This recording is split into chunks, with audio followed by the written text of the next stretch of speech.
to my head. You asked me to repeat myself, but you already know what I said. Take a step back, you cool alligator.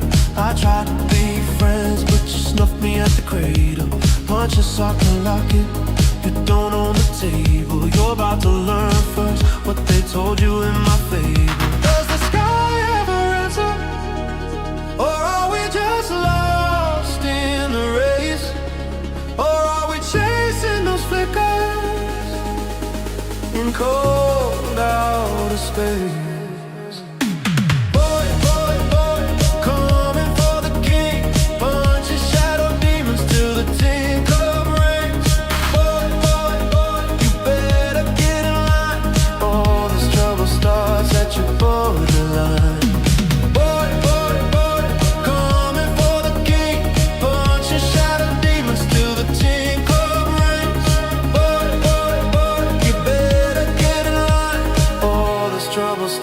At your borderline.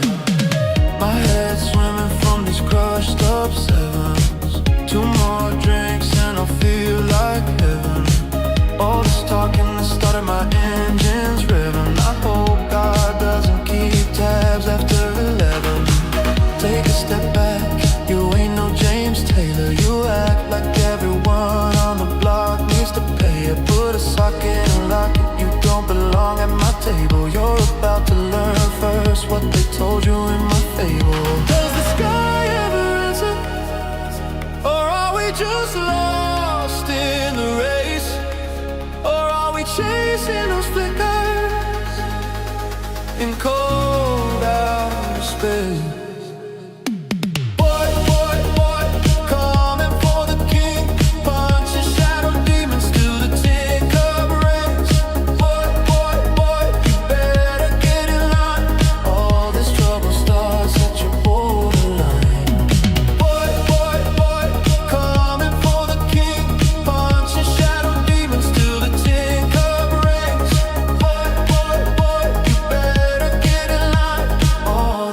Stars at your borderline.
Trouble starts at your borderline.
All right, people, let's go. What do we got going on here? Happy Friday, everybody. We got all kinds of people in the house. You got this man right here. Before we go to his introduction, South London, James, how you doing?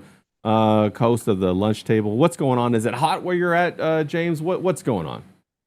Do I look hot? I think the word you're looking for is fresh, fit, fantastic, best looking man in the whole universe, I think. That's right. I've got women throwing themselves at my feet on the daily.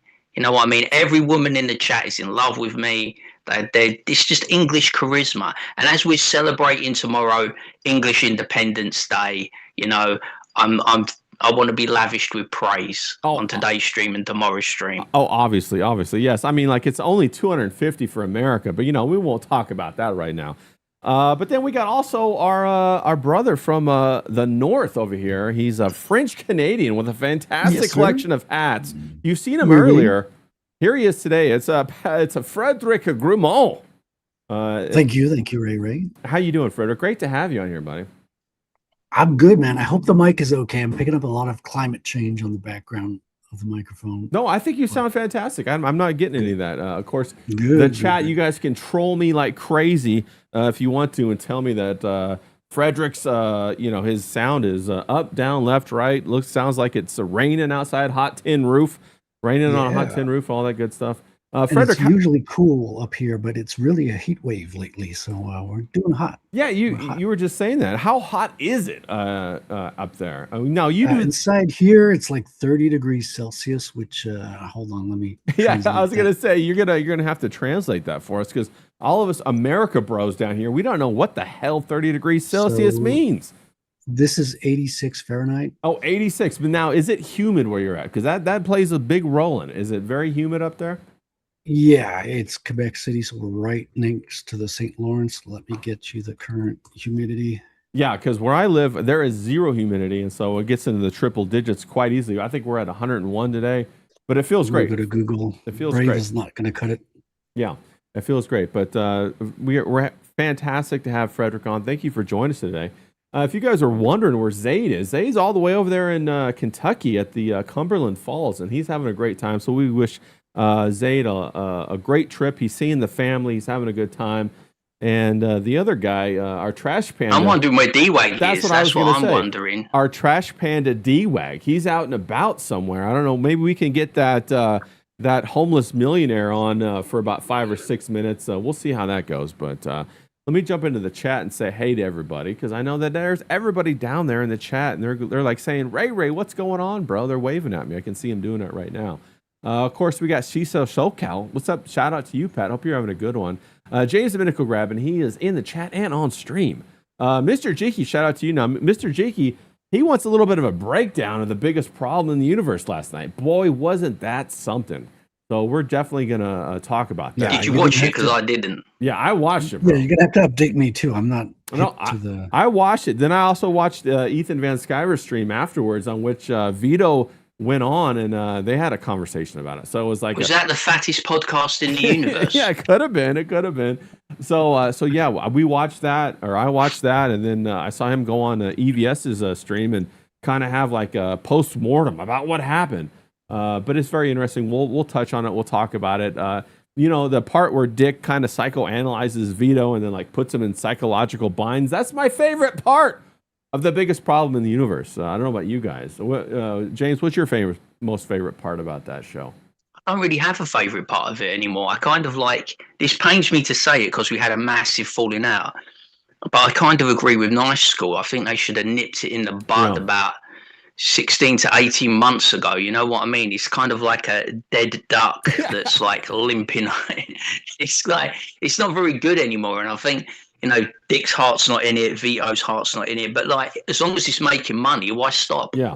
Now, what about you, Frederic? Did you like that show? Were you a follower of The Biggest Problem, or I watched it a while back. I haven't followed it lately. Like, I think since Charlie Kirk, I've kind of stopped watching Biggest Problem around that.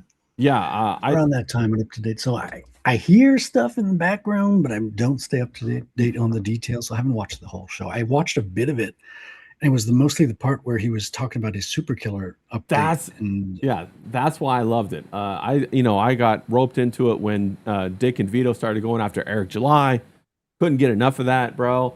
And then to watch Vito basically turn into Eric July, I fucking love that, bro. So I had to watch it. So that had me in there. What did he do? Blackface? He did do blackface. Didn't you not see that? Yeah, he did. Nah. Yeah, he did blackface, bro. He actually did blackface on one episode in the intro. I guess he's trying to poke at Dick a little bit, but that was fucking crazy. We got Charlie Snogans in the house. Shout out to Charlie, fantastic artist. We'll have to get him back on stream here pretty soon.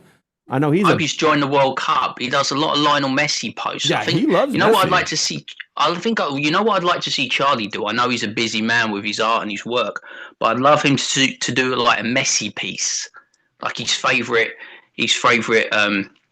picture or his favorite motion or his favorite goal or celebration of Messi, and get that out there. I think that'll go gangbusters. Yeah, bro. What about the Messi Ronaldo debate, bro? Who do you got? You got Messi or Ronaldo? Well, it isn't really a debate, is it? It's Lionel Messi all day long. It was never a debate. Pele versus Maradona. It's Johan Cruyff. It's Ronaldo. We're gonna go to Frederick for the tiebreaker. Who do you got? You got Messi or Ronaldo, Frederick? Or do you? I don't follow the football at all. Or do you not? Look, he's a pirate. He doesn't follow sports. Jesus. He's too busy hunting down treasure. Maybe hockey during the finals. Yeah. Oh, yeah. Hockey. Okay. I mean, hockey's awesome. I'm not gonna shit on hockey. I think hockey's fantastic. We got Kelly Cat in the chat. She says, "What's going on?" We got Draw Zombie. Shout out to you, Draw Zombie. Good to see you, bro. Now let me see here. Who else we got? Wait, Carrie C. She says she's really high. She's really high. I bet she's been, probably puffing on some of that. What do we call that? That devil's leaf, something like that. Something about the marijuana. Yeah, the devil's lettuce or devil's cabbage or whatever it's called. We got Hillbilly Harry. Shout out to you, bro. Who else we got? I'm just scrolling down. It keeps jumping around. Collision Bomb, shout out to you. She says, I can't believe Florida is cooler than most of the East Coast. It's more humid, but not as hot. Yeah, 100%. Carrie C, shout out to you. I think we got everybody. Okay, fantastic. Carrie C says, no, I thought she said Floyd Mayweather for some reason, but no, she didn't. She said marijuana. He's lost all his money. Marijuana. He's stone broke. Yeah.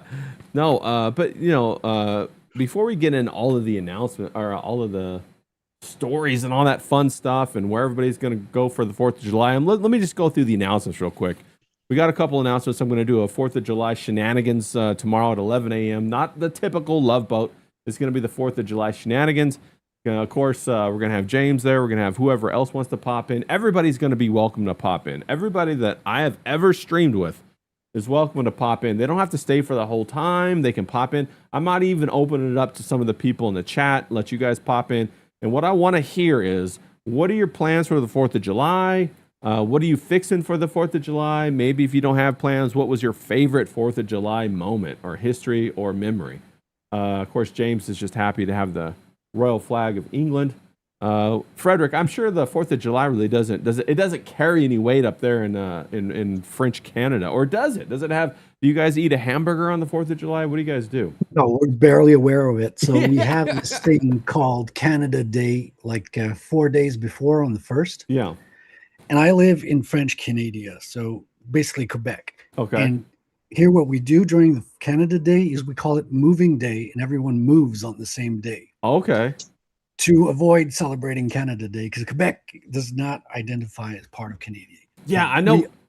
We are, but we pretend like we're not. Yeah. Well, it's funny because I do know that Quebec, they purposely speak French to the people who can only speak English. And don't they treat them as a subclass or something like that? Sometimes, some people, yeah. We used to be proper racist. Now we've lost that edge a little bit, I think. I know, that's too bad, right? I love a good proper racist province or, Yeah, I mean, it's how we kept our independence from the English. We held on to the culture. That's all we had, because we were conquered as part of Canada, right?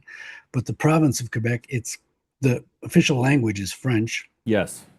Are we? And yeah. And so there are language laws to protect the culture, because we're surrounded by Americans and Canadians And so, how do you keep your French culture, Well, your French heritage? Well, and now Indians apparently, right? Are there a lot of Indians in Quebec, or is that the only part of Canada not affected? We're affected, but it's not Indians; it's Africans. So Africans. my whole city used to be all white, and now we have like people who are visibly from Africa recently, because like 5 years ago. You mean the blacks?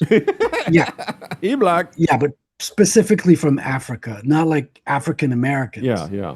I mean, like they're literally from, countries in Africa. Like the Congo. You mean real blacks? Yeah, like the Congo, all those places. Why all of a sudden? What were they drawn to the winter sports of bobsledding and hockey? Was that the big allure? Well, we're very, very socialist province. So if you're not working, you get like free money, right? You get subsidized housing. If you're an immigrant, you get your job salary is paid for by the government. Yeah. So all the local shops now have all African, people working at the counter. Are you serious? All phone service. Yeah. And so like when you're functioning, you can be like in just contact with Africans all the time. Now, I'm sure they all get along with each other, right? They don't have any kind of issues or problems because they're all happy to, like, they don't come with their own grievances or anything like that. Shout out to Joe Schmo in the chat. Good to see you, buddy. Is it going well? Is it like a nice melting pot? Is diversity the strength, or is that too, and of course, Frederic, if I ask any questions that are too hot or you don't want to answer, please say, Ray, shut the fuck up. I got business to conduct. I got to keep my nose clean. I want to make sure everyone understands that our government is perfect and has no flaws whatsoever. That's right. I love my government and would never speak against it. Yeah, that's right. I think its decisions are wise and for our well-being. Yeah. Now, what's the best food up there in Quebec? Like, if I'm going to come to Quebec, and what should I have as like I'm touching down. Poutine. No, that's a joke. That's a melting pot. That's like after you've gone drinking with your buddies Friday, it's 3 a.m. Yeah, okay, fine, go to get poutine. But if you want to eat like a real man, you got to go to the Indian village. Yeah, get something Indian, right? No, you're get something African. Real men eat African. No. I mean Native American. Oh yeah, okay. We still call them Indian. Do you guys call them Indians up there?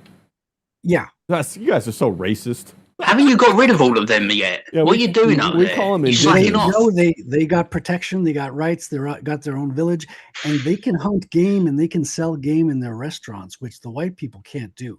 Okay. You can't have. So you can go to an Indian restaurant, which Native American. Let them run restaurants.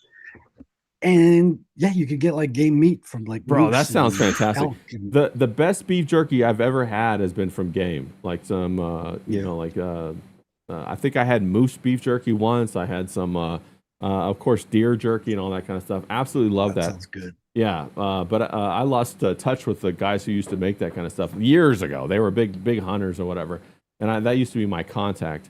We got Sunny Day with a gray cloud. He says, the smoky voice Canadian. He welcomes you to the stream, bro. So he said he's giving you a shout out. Kelly Cat says, this is an international show, heart aimed at Frederic, 100%.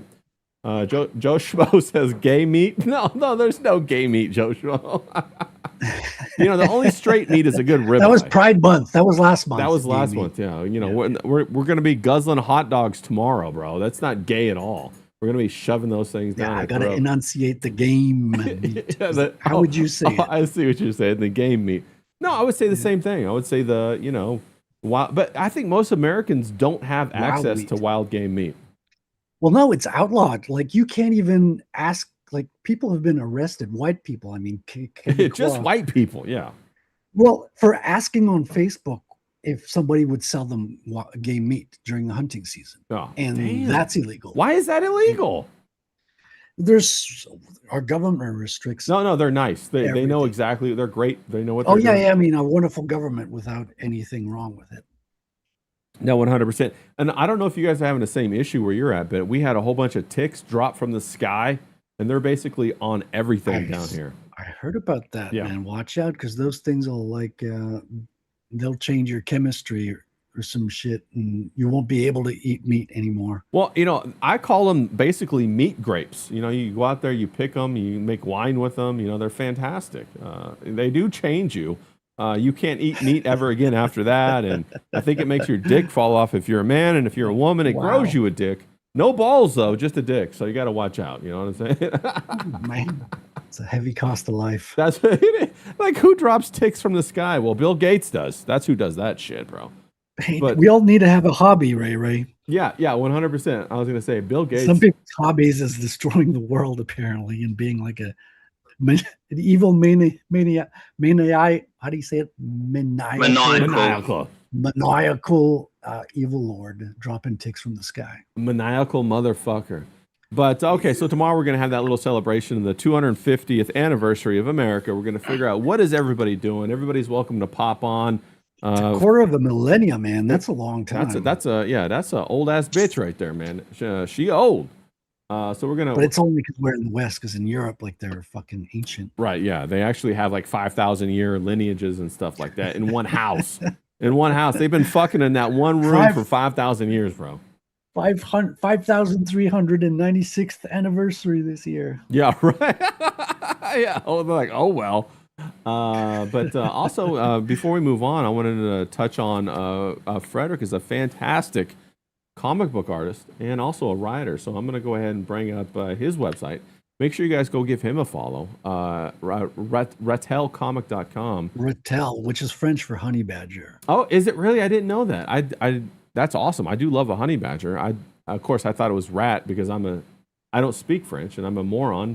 So it makes it even better now that it makes sense now why he has golden shoulder armor and he looks like that, because at first I was like, where's his tail? Where's his rat tail? Is that Deathstroke? Yeah, it kind of does look like Deathstroke, but but no, here's a little bit. Here's now, are you still funding this, or is this already been funded? No, it's currently so as we speak, it's being printed. It's printed already, but it's being assembled, and it's going to soon be sent off to distribution with the Critical Blast and to myself for future events. So we got so everybody who ordered it already is going to get it like in a few weeks now, I guess, like within a month. Well, that's fantastic. Yeah, it's super exciting. Can I ask a question? Why didn't you go with the superior Ripperverse? Come on, James. Because I'm racist. No, seriously. I don't trust the guy. Like, every time I see him on stream, he's like making up shit on the fly. Yeah. Like, I saw him switch between lies in one event. And he's like full conviction on one, he gets called out, and then he has full conviction on the other, like in a heartbeat. In a heartbeat, bro. Psychopath right there. I can't trust that dude. Like, I wouldn't do business with him. Yeah, we talk about it. I think it's because you're racist and he's black, bro. No, man. I mean, no, up there in. I just want to go back to being racist against the English. Proper fights that we used to have. Yeah. Well, aren't you, mate? You Canadians will get smashed to bits, mate. I'm telling you. Right. I don't think there's one Canadian that will last 5 minutes in South London. He would get absolutely battered, bro. Yeah. But no, you guys are both, aren't you both, what do they call it, of the crown? You guys are servants of the crown, or? Yeah, like Australia, New Zealand. All the colonies, yeah. New Zealand and. A couple other islands. But anyway, give Frederic a follow. Give him a follow on X too. What's your X account, so we can get that up? At Character Creator. Minus the last vowel on each word. And also, guys, I have all of his information down in the description. So if you don't want to try to type it in, just go click on the link down there. He also has a fantastic YouTube that's down there, Frederic Guimont. Just click on that. Give him a follow. He's a great guy. He's hilarious. Every time I've streamed with him, we've had a blast. Always had a good time. That's right. And he always makes me laugh. So, and you know what? Believe it or not, if we were going to talk conspiracy, we might have to get Charlie Snogans on here and talk some conspiracy stuff, because Frederic knows a thing or two about conspiracy stuff, and Charlie's skeptical. Charlie doesn't. I've heard some rumors. Yes, he's a little skeptical. We started talking about the Beatles the other day. He's like, Ray, that's not true. And so I was like, okay, well, maybe we'll talk about it some other time. What about the Beatles? They're the greatest band of all time. See, now we got James, right? See, that's why I can't talk conspiracy with James, because James is like, what? You want to fight, mate? You want to fight? And I'm like, nah, we're good. Beatles are 1A and Stones are 1B, and everyone else is just nothing. Okay. Everybody in the chat, who's your favorite rock band from England? Okay. So James said Stones. No, you said the Beatles 1A, Stones 1B. Yeah. Frederick, do you have a favorite classic rock band from England or no? Well, I don't think it falls in classic rock, but I've always been a fan of New Order and Joy Division. Oh, Joy Division, 100%. Okay, and that doesn't have to be classic rock. It doesn't That's have to be new classic wave, rock. yeah. I do love Joy Division. My favorite is Dire Straits, of course. Mark Knopfler. I got to go with the guy, bro. 100%. Love those guys. Those guys are fantastic. What was that? Did you have something there before we move on, Frederick?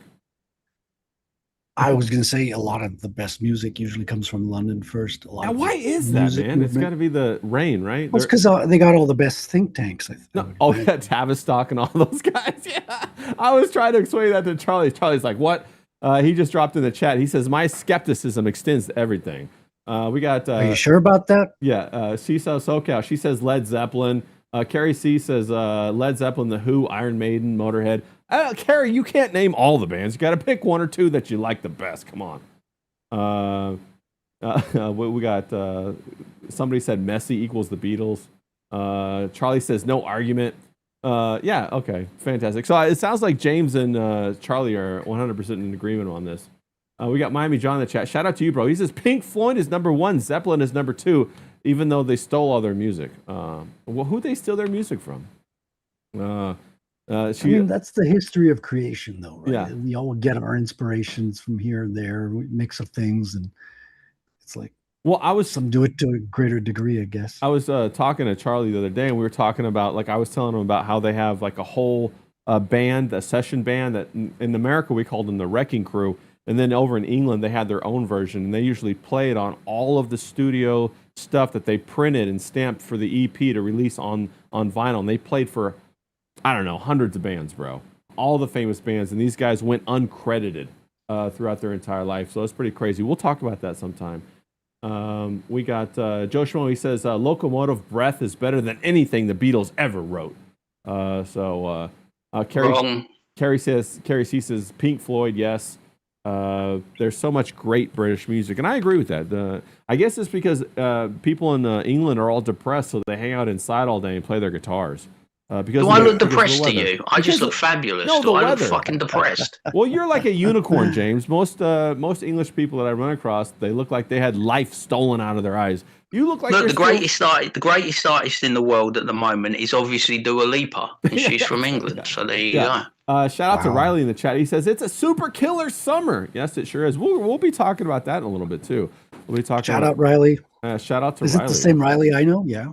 I think it's the same. Yeah, it's Clipper Riley. It's the guy you know. Yeah, the one who dresses up as Wolverine. Yeah, Wolver Riley. Yeah, he says Wolverine. Yeah, Wolver Riley. Dresses up as I think he really is. Yeah, I think they're the same height actually. So it's true to the canon, to the lore. Now, you know, I think the Wolverine costume is his regular dress, and then he dresses up as Riley. Yeah, I think he puts that over. That's why he always has baggy clothes. He's always ready to shred them off and go to war against Liam. Bro, what about that, bro? He turned Liam on his head, didn't he? He's got a couple of scalps, it seems like. Dude, that whole thing is like thermonuclear. I don't get it, bro. I just don't get it. Like, I watch what's going on with these guys, and I don't know. I'm not talking about Riley. I'm talking about like Liam or the other guys that are getting poked. I don't know why they just don't like stop. You know, why do they keep grabbing the hot pot or whatever, putting their hand on the stove? Because it gets eyeballs. Okay. Ratings. I think drama gets everybody. Like people won't admit it, but everyone like lends an ear to drama. Yeah. Or most people. Like, doesn't mean literally everyone. Obviously, some people are just like, I've got drama fatigue. I'm kind of like, sometimes it's interesting. Got a new piece of gossip of drama, whatever. You hear it, but there's a point where like people are fighting. They're having like real life consequences. Relationships are tearing up. The environment gets different, and the whole tone of conversations kind of switches. It shifts, doesn't it? Yeah. Well, they destroy the environment, right, in order to attain that attention, and in the process, they destroy themselves because they can no longer exist in that sphere anymore. We kind of saw that with Mint Salad a little bit about what she did. I mean, like, I mean, like how she thought like everybody would be like, oh, okay, cool. Yeah, you just fucking stabbed this guy in the back. That's great. Yeah, I mean, people I think were willing to listen to what her story was, and I did. I tuned in like everybody. I mean, in the space, I guess. Maybe not like everybody. Maybe it's a mental disease, but Yeah. I listened to the story, what she had to say, and it's like, okay, this is what happened. But oh my god, it's especially when couples are like mixed into the mix, like, which is why you usually don't bring your wife on stream, your kids on stream, because this fictional world we're kind of like kayfabing in can seep into the real world, basically. No, you're totally right. It totally can. And I when I started to figure out how to do this whole thing, I watched people like Charleston White, and he one of his big philosophies is invent a character. Don't bring yourself on stream. Invent a character so that you could have that as like a firewall, so to speak, because the online world is crazy, but it can generate like real psychological stressors, and I've noticed that like, if people like bombard your ex or whatever, and they kind of like do that, you want to be able to step back and not let them permeate to your own personal life. Have you found that to be the case, Frederic, or no? Are you like balls deep? I've been lucky enough that I haven't gotten any really bad drama. Like when the comic came out, I got a couple of, mean tweets, but like nothing that bothered me or anything. Actually, the haters kind of ended up helping the cause because it got attention to it. And Ethan brought us on, seeing that people were trying to, trying to hurt you, making fun of the low amounts we started with, because new artist in the space, not known, started streaming a couple years ago.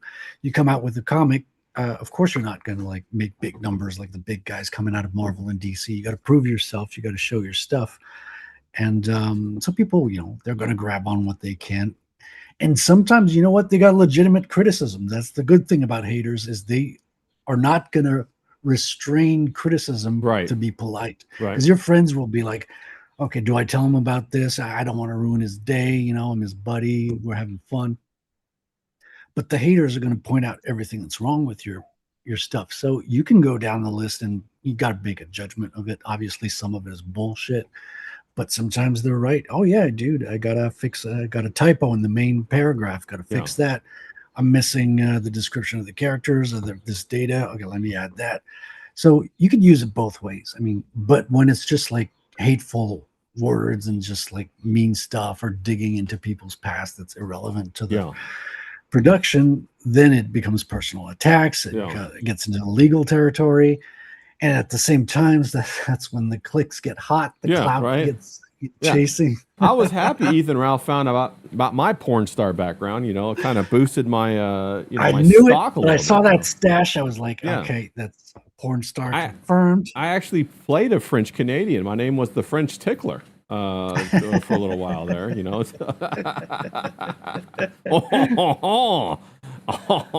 got to give it going. Now, James, I mean, like James is the opposite camp, bro. James is ready. He's like a football hooligan a little bit. He's ready to get in there and like fucking mix it up. I'm a coiled spring. I just want to grab Frederic right now and strangle him. You know what I'm saying? That's how I'm getting this animus building up inside of me about a Canadian coming on into English territory and like hogging all my limelight and like turning all the women against me. I hate it. But no, I don't know what anyone's talking about. Liam's doing fine. Liam looks great. He looks fit. He looks healthy. He looks well adjusted. He gets his wife on stream. He brings his kid on stream. I've never seen a more well adjusted Australian in my life. And more power to Liam. If you need me, reach out and we'll bring down Riley together, because Riley's reign of terror has to come to an end soon. And I'm the man to do it. I'll tell you, if you want me to bring Riley down, I can do it just like that. So if you want to we streamed together. With Ray, you come on here. It was terrible. I hated it. You stamped all over my jokes, but I'm willing to give you a second chance. No, he was as good. We're approaching English Independence Day. I thought Liam did great when he came on stream. He's always welcome to come back as long as he. He lectured you. He told you. An engineer, probably the smartest person on this stream, and probably the smartest person I stream with. And I say this, and as an arrogant man, this is painful for me. But like. he comes on and he tells you basically how to do a comic book. Yeah. Well, this is the page count, He and did this do is that. that. And do you know what an eraser is? Yeah. It's like, come on, bruv. Yeah. Play the game. Come on. Yeah. Let's have a bit of banter. Let's have a good laugh. Frederick's good banter, you can tell. Yeah. He's dressed like a pirate. He's having fun. Bro, I He's a fucking good love guy. Frederick. That's what why I you was need like, to do. Yeah. I'm not a pirate, I'm a If patriot. Liam, if He's a okay, I do Okay, download you're some a movies patriot. sometimes, but you know. Yeah, he's got that flintlock. what pirate He's out there porn? Is it hunting any game. good? Tell me about it. He's looking for that booty.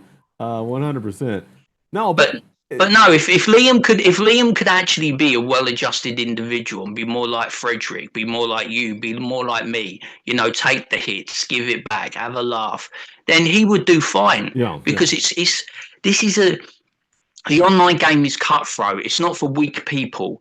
If you're weak and you're sensitive, you shouldn't be doing this. Yeah. You know, this is the problem with people like Vito. They can't take a joke. Yeah, and we'll talk about that. We might as well move right into that. But I was going to say, you know, the interesting component is that, like, when I think about on-camera work, and you know, I've done a little bit of on-camera work beyond just the streaming stuff. I've done stuff back in the day or whatever. On-camera work is about fighting for screen time, or fighting for lens time, or fighting to be in front of the camera. And to that end, Liam is doing a good job staying in front of everybody. You know what I'm saying? He Well, wants. you're understating it when you say it's a good job. He's actually on a mythical level. Yeah, he's of staying on top of people's minds. Generational run, maybe. Can we say that? Like, It's a well, he's blown out. So he's entered multiple spheres of, you know, creativity in the years. But lately, since he's been in CG, it's like he's been the top of most drama streams lately. Yes. Almost every day. And it's hard to get through a week without somebody talking about Liam or bringing it up. And it's almost you get daily updates sometimes. Yeah, it's getting saturated. Now, if he could somehow take this energy that he's conjured up, that he's pumped, and push it into his next offering or comic book or whatever, I'd call that a marketing genius. That's kind of like a little bit of Yay level genius, but I don't know. We'll have to wait and see if he'll be able to do that. Well, that's the thing. You got to turn it into sales, and you have to kind of maintain good enough relationship with people that you can do business with them. But I'm afraid that he might be getting all this attention at the cost of his reputation. I think he's burning it, not building it, but just because if you. I agree with what you're saying. I see where you're going with it, and I agree. You know, you still have to be able to work with people in the space. A man cannot be an island unto himself. That's never going to work. Well, if you draw attention, it's good if you could turn that into sales, into a career.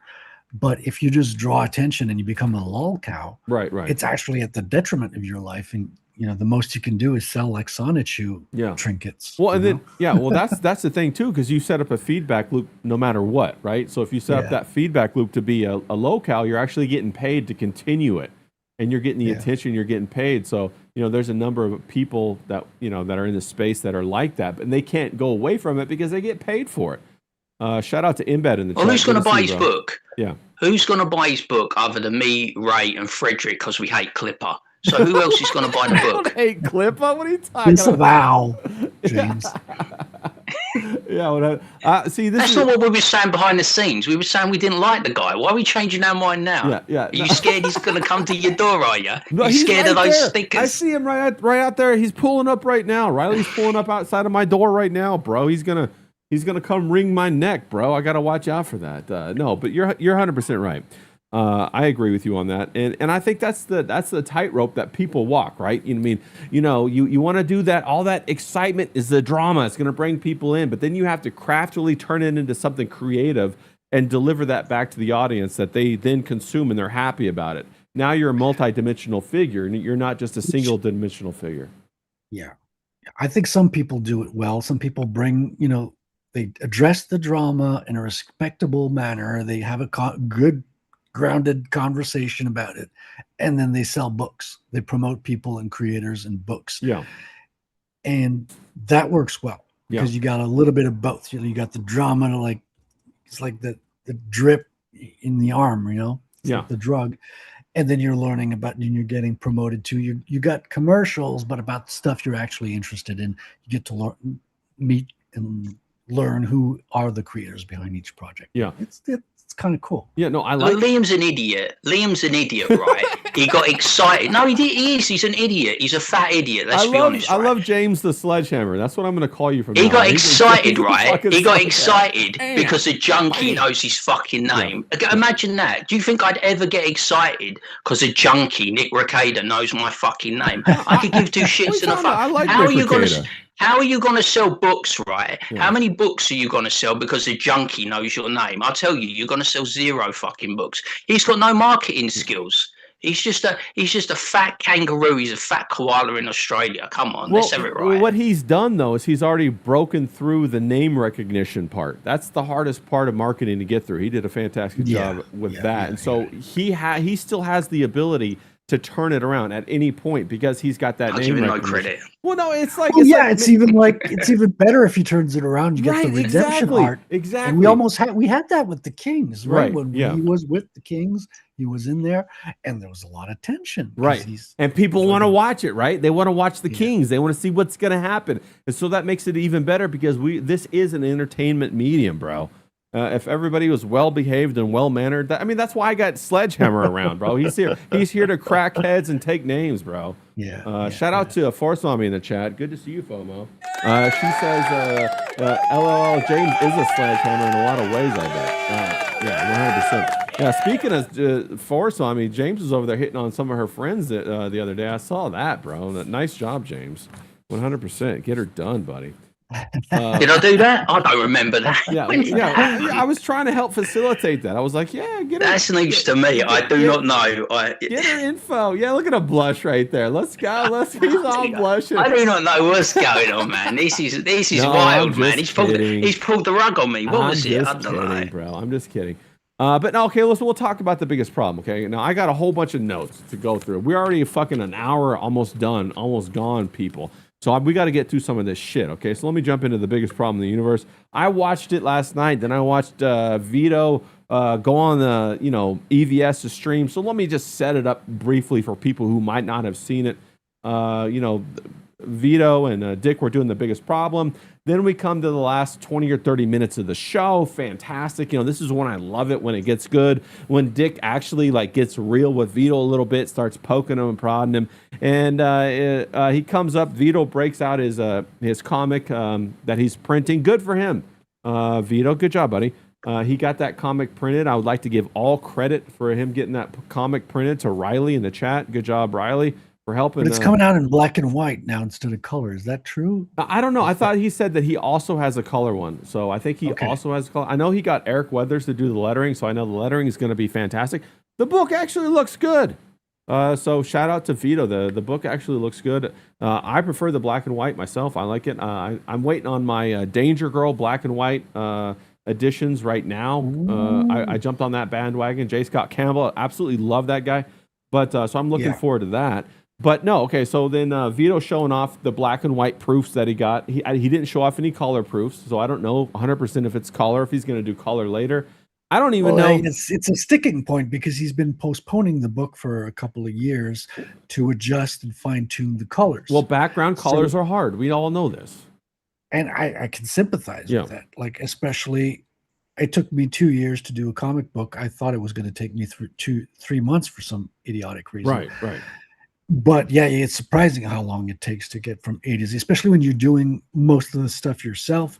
You can't multitask, right? You have to finish one and get to the other. And exactly. That just eats up all your time. Yeah. So mad respect. I can give him lenience on the lateness. That's not something I kind of get a stickler about. What I'm looking forward to is the results. But if he reneges on the colors, that's going to be a big burn because he's been holding out for a couple of years. Yeah. And what is that? It reminds me of Jimmy, right? Didn't Jimmy send some black and whites out? I forget what his last name. You remember Jimmy, the guy? Reyes? Yeah. Didn't Jimmy Reyes? Yeah, he had a dragon comic or something that was, and again, Dragon Rage, wasn't it? Yeah, something like that. Yeah, and he sent out black and white. I can sympathize with the situation because he had issues with his colorist. That can happen, but I think he couldn't solve it by himself. And he didn't reach out to anybody, kind of folded, sent some people out books, but not everybody. Yeah, that's Jimmy. Yeah. And Yeah. kind of And then he found exited Jesus. Yeah, then he found Jesus, Yeah, though, didn't he? So all's well that ends well. He found it was Jesus. like He kept exit stage left he- off Comicsgate. I'm not making comics anymore. Yeah. I'm devout, which I can respect when it's, an authentic thing that happens in your life. But if it's a cop out to getting out of a bad situation, you're kind of tainting the message a little bit. or a lot, right? Because if you did that to a drug lord, he'd take your fucking kneecaps for keeping his product and not giving him what he ordered. You know what I'm saying? Yeah, so how does Jesus say that that's okay? He didn't give back the money, but that's Jimmy. We're talking about Jimmy. Now we're going to talk back about Vito. Vito's going to go ahead and he's going to deliver that, right? He says he's printing the books right now, which I'm very excited about. He is going to deliver. I know that we're in a steep competition with him to try to get that Vito's booty. So it's super exciting, dude. Like what Riley's done by incorporating something because Riley's playing on both fields, right? We're talking about drama, right? There's the world of comics where we're making up stories and selling a product of stories that are book form. But Riley's taken like the mix of both worlds, right? He's taken the drama that's happening in the world of YouTube and Twitter, and he's brought that into the story, into the content of the book at the same time. So it's got this parody aspect to it, a second level that you get from it that not every reader is going to have. No, which is fantastic. You're right. He built upon that mythology of the biggest problem, upon who these characters are on the YouTube, and then intertwine those into the story. It's going to be a great story. I'm very excited about it, and I thought he did a good job marketing and poking the bear and keeping it in front of people, which is what you have to do, to break through and try to go to a higher level. I was watching. Who was I watching? It was J. Scott Campbell. He was talking about the business side of comics and how he it was on Ink Pulp, right? Ink Pulp, great show. That was a fantastic stream, and how he talked about that when he got a divorce, he realized now he had to provide for two families, and he better figure out how to double his money without being able to clone himself. And so I thought that was very fascinating, and that's kind of a little bit something like what Riley's doing right here, and so that's cool. But we got Vito. He's making his book. He's sending it out. The book that cost everybody the biggest problem in the universe, which was Super Killer. It basically killed that show. And it's funny how that's an interesting theory. I hadn't thought of it that way. It's funny how Vito doesn't see it that way. The reason why, let me just set the table for you a little bit, Please do. Frederic. Yeah. The reason why I would make the argument that it killed the show is because he took all of the goodwill from the Dick supporters and the Vito supporters, the biggest problem in the universe, basically the social capital that Dick had built in his previous show with Maddox over all those years. Dick went on like fucking Dr. Phil. He was a big presence in the Red Pill community, all this kind of stuff. And so he has all of that social currency, right? Then he goes on with Vito. Vito takes that opportunity, which, whatever, good or bad, indifferent. He makes a comic book, right? Then he doesn't deliver the comic book. Then when people ask him about the comic book, which are the fans that gave him $137,000, he blocks them all from everything, so they can't have a voice. That's why it eroded the show. That's why it killed the show. Really? And I believe so. Yeah. And it defamed him. Like they can't go after Ripa now because now Vito did something worse than what Ripa's doing. At least Ripa delivered a shitty comic book. I have one sitting right over there on my fucking shelf. Vito was a response to Ripa, wasn't it? Yes. But I think he'd wanted to I remember Vito going on Ripa's show as a call-in guest and Ripa beeping out his... He did. Yeah, he did. His project name, because he didn't want to give... Not only does he not promote people, he like bleeps out if you're trying to just drop your own project name. Fuck that guy, bro. Fuck that guy. I know we're having a little bit of comic book talk, James, but we're going to round it out back to the biggest problem. Well, I agree with you. I said it, didn't I? If you go back through my timeline, boring as fuck as that is, because I tweet a lot. You know what I'm saying? I said Super Killer killed the biggest problem in the universe. Right, I was a supporter. I actually laid down money because it was my favorite podcast at the time. Yeah. Now it's gone to shit and it should end. I believe that. I say it every time.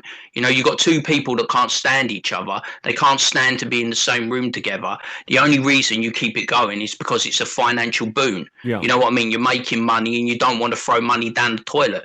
And the same thing with Merchant Nightwave. That's my favorite pod now. I don't want that to go down the toilet. You know what I'm saying? But this is the thing about the online game. It's all fragile, like you said. It's rock solid, but it's all built on sand. It can go at any time. Well, I would just say this. Like, I agree with you 100%, but I think what most people that it goes to quicksand, they fail to manage their customers' expectations. I think that's the biggest deal here, is that when you say you're going to do something and then you don't do that thing, it starts to erode that parasocial relationship. And then people feel like they got duped or betrayed by that, and then they get angry about it. And the last thing you want is, like with Vito, people gave him $137,000, and that's Frederic. That's with huge, dude. 6 figures. That's without postage. He didn't even do. Who's postage. that guy you're friends with in the chat? What's his name? Julian. Yeah, Julian. Yeah. Is he the tree surgeon? Yeah, he's a tree surgeon, isn't he? Surgeon, yeah. Julian, your friend. Yeah. He bought at the top end, didn't he? Yeah. And then he gravitated towards you. Okay, so because you're a well, you're right, James. It's a funny story because you're right. Julian, he was one of the top donators to. He gave $800 to Vito, and I just saw him in chat talking about it, and I felt bad, so I sent him 2 mugs. I sent him a Dick and Vito mug or a Dick Show mug or something like that, all the way up there in Canada, because I felt bad, bro. I was like, damn, this guy gonna go out there. That's not cheap chipping too in Canada. No, it was like $75, I think.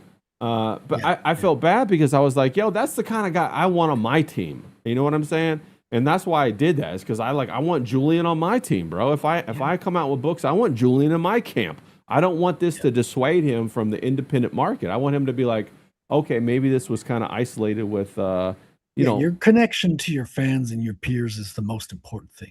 Super important. And more than any momentary monetary gain or loss. It's your reputation goes further than, any single crowdfund. No, I agree with you. It's social currency is what I call it. King Yeti says he doesn't even understand the principles he espoused. You're 100% right, King Yeti. He sat there and applied these principles to Eric July, and then he was unable to apply them to himself in order to get the book out. I mean, he basically started on third base, and all he had to do was walk that shit home, bro. He already had that 6 figure. So anyway, and that's a huge thing we're seeing right now as well. And I'm seeing it in the quote unquote culture war too. Super easy to criticize everything, criticize the movies, the woke culture, the comics, the people who do it all wrong. But when you see the people who are critics and turn into, put their money where their mouth is and they take action on it and actually make something, you see how it's not that easy. Yeah. Not everybody makes it. Not every critic can actually just go and do a correct movie. Yeah. You know what I mean? No, you're 100% right. Even with the best of intentions, all the knowledge and skills and the theory, putting it out into practice and making it from day one to the end of the project is a huge undertaking. Yeah, it is very hard. King Yeti makes a clarification. He says he was talking about Eric July, but it also applies to Vito as well. So that's a little clarification there. The very things that make somebody a good critic are the antithesis or whatever. The opposite of what antithesis of what would make them a great creator. What would make them a great creator. Let me get this real quick. Shout out to I gotta grab another beer. I'll be right back. Grab another beer. Shout out to Embed. $5 dropping down. It says, so great to see that slab of finished pages. Let's fucking go. Yeah, I got a whole big slab of pages. I got to figure out what I'm gonna do with them after I'm finished with all this kind of stuff. We'll have a good time with it. Maybe I might even put a couple of those finished pages in try to send them to a couple of the first backers or something like that. I want to kind of have that excitement. That'd be cool. Yeah, I want to kind of have that kind of excitement. Oh wow. See, like you were saying, look. See, you're a smart marketeer. Yeah. You're building up that rapport. You're giving stuff to people. You're bringing them in. Smart marketing. Yeah. Polar opposite of Vito. Well, I want to actually, I want to give stuff back to the people. I want to have one of the things is as an artist, it's so hard to find people that support you, and once they do support you, don't let them go. One of my mottos is deliver delight. For an artist's job is to think about something that the audience doesn't even know that they want yet, that they need. They haven't even conceptualized it. But as soon as you give it to them, they say, "Oh my God, I don't know how I lived without this. I needed this my entire life. And so Well, look at the joy online people get with the mugs. They Yeah. get so much joy. I love seeing it when they post to you, don't they? And you Yeah. retweet it. It's fantastic. Yeah. They get joy through something as simple as a mug. Yeah. No, 100%. And I think that great customer service at borderline like you're the family is what's very, very important. And I got that from Studio Ghibli. They treat everybody fantastically, and I absolutely love how they deal with people. Shout out to Joe Schmo. He says, hello, everybody. Charlie Snogan says, check the ending of Ratatouille. Sums up perfectly the creator versus the critic deal. Yeah, I completely agree with that. So, back to what you were saying, Frederick, is that, like we saw that with the critical drinker. He tried to go and make that little short movie, and it was dog shit, bro. But he's a great critic. I don't disagree with him on that. But it is. I mean, he's great at making, exactly, critical videos online. He's a huge following, 2 million. Like, mad respect. Yeah. But it's a different thing to go out and do the thing. Yeah. And one of the other things that I was going to do, going back to the mugs, because FOMO says the only mug club that matters, and then CISO SoCal says she loves the mugs. I sent a lot of those mugs out in the very beginning for about a year. I just sent them out to people because I just wanted, I thought, like, you guys probably thought this, right? That the internet's this magical place where anything could happen. And then I get on the internet and I realize it's full of Indians that are trying to fucking scam you out of your fucking Apple gift cards. Not the Native American kind. Right, the dot kind. SAR, please redeem. And so I wanted to like put something positive into it. Say, no, I'll send you a mug. And as a funny side story, when I first was working with Zazzle, they never specified that I couldn't change the shipping addresses. So I would basically order with Zazzle, have them ship it as like a third-party shipper directly to the people. They got so upset at me though. After about maybe like they lost so much money. I sent one up to Alaska, bro. And that must have been like, that's when the straw that broke the camel's back, because they called me up and they told me they were going to cancel me from the program and they were going to ban me. And I was like, why? And they said, well, you can't use us as a drop shipper to sell your goods. And I said, I'm not selling anything. I'm giving them all away. So then they were like confused. So, they couldn't hold me to it because that was a little loophole that allowed me to get out of it because I didn't make any profit. I said, no, I'm just giving these away. And then so they had to come up with something else, and they told me that I could only ship to my address, and then I had to ship it from my address to whomever. So I thought that was pretty funny. You just got to change your address more often. Yeah. No, literally, I had like maybe 100 different addresses in there, bro. On my address book on Zazzle, bro. It was hilarious, bro. Yeah, they hated it. I couch surf. What can I say? Yeah, I'm moving around quite a bit. But anyway, getting back to what was going on with the biggest problem. So like, what's going on with the biggest problem? So it finally starts to wind down, and Dick's over there, and he's like, all right, Vito, here's what's going to happen, bro. I'm going to give you a choice, right? And of course, Dick's laughing at him, and Vito doesn't know what's coming. And Dick says, you can have the show if you pay me 25% of the Patreon in perpetuity, or we're just going to end the show. And so Vito's sitting there and he starts to shake a little bit. And of course, he says he wasn't shook, but he was shaking, bro. He was shaking a little bit.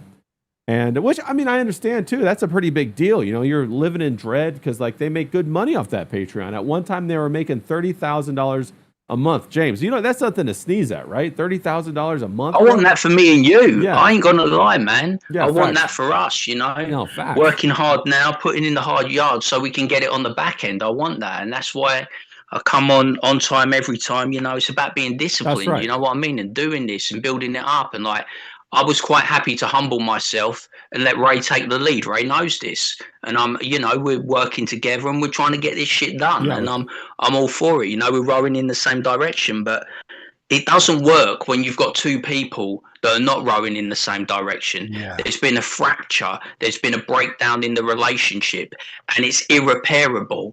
And Dick's stuck in a situation where he wants out, doesn't he? Yeah. He needs an out. He's got a young family now. His priorities have changed. Do you think he really enjoys every Friday being stuck with Vito? Yeah. I don't think so. Oh, dear I'm making an assumption here, but he doesn't even have him in his house anymore because he overstepped the boundaries with his wife. Yeah. And once you overstep the boundaries with a man's wife, I don't think you can ever fucking get that relationship back. You know what I mean? No, you really can't. I might be wrong. No, you're dead on right. What are your thoughts on that, Frederick? I don't know if you've ever crossed a woman. They hold a grudge, bro. They don't forget that shit. Dude, for sure. In family, Yeah, but there's a general lack of social norms happening here. I mean, the first time I've ever heard of Vito, it was like I didn't he was this unknown YouTuber who was getting accused of the most horrendous things. Come to find that he was just like saying stuff and it didn't seem like there was any foundational to that.